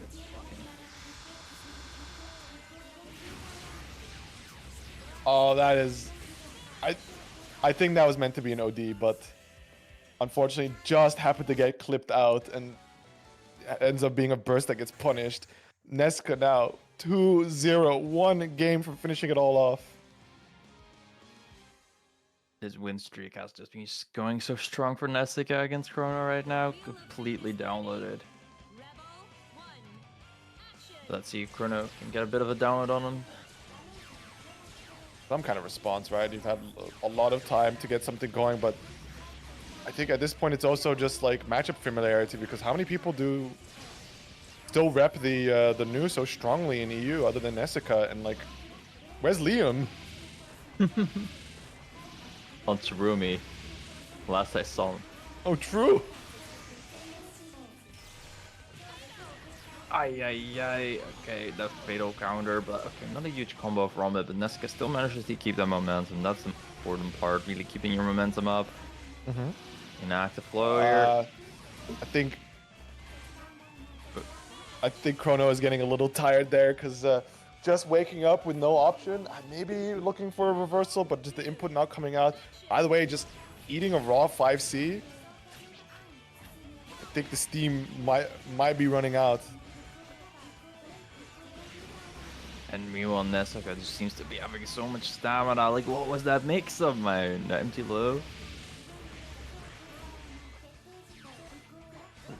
Tries to kind of bait something. Corner respecting Lumi, but okay, finally got out. But missed that combo himself, and okay, that is a huge stagger state, but burst it. Oh, that's an interesting route. Just slap him into the corner. Yeah, Doing all kinds of crazy shit over his head. I've never seen a single hit of that move before. Oh my So many goodness. IAD resets here, dude. Kronos just being so respectful against Nesca. Oh, and the crush trigger to finish it off. No, wait. Playing with food, but there's the throw. Nesca takes yet another BBUO bi-weekly, the number 30th, with a 3-0 finish in the reset on new. Wow. That was a lot of zoner action, my goodness. That was indeed a lot of zoner action. It is I don't know. I want to chalk it up to just matchup unfamiliarity for Chrono there, because how often do you play against a character that can really challenge you, like at your range? Because there are characters indeed that can, but they, I think it's like either they're just guaranteed top tiers, and it's just like, what can you do? Now I'll DQ next time.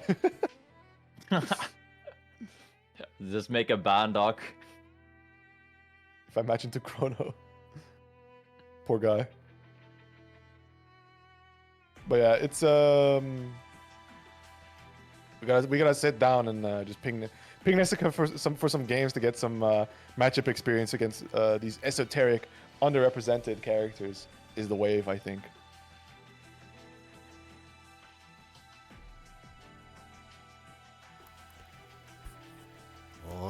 All right.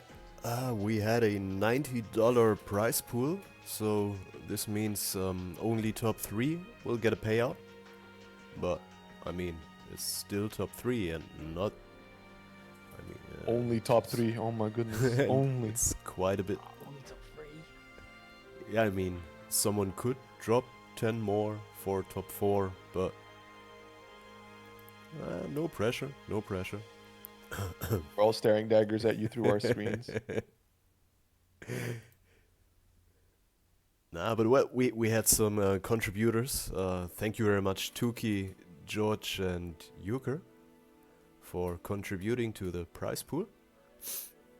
And I'm a bit sick, so I just want to go to bed. Fair. Thank you everyone for watching, playing, commentating, and see you again in 2 weeks. Have a good time. Peace, peace. Look out for Bye-bye. Outplayed.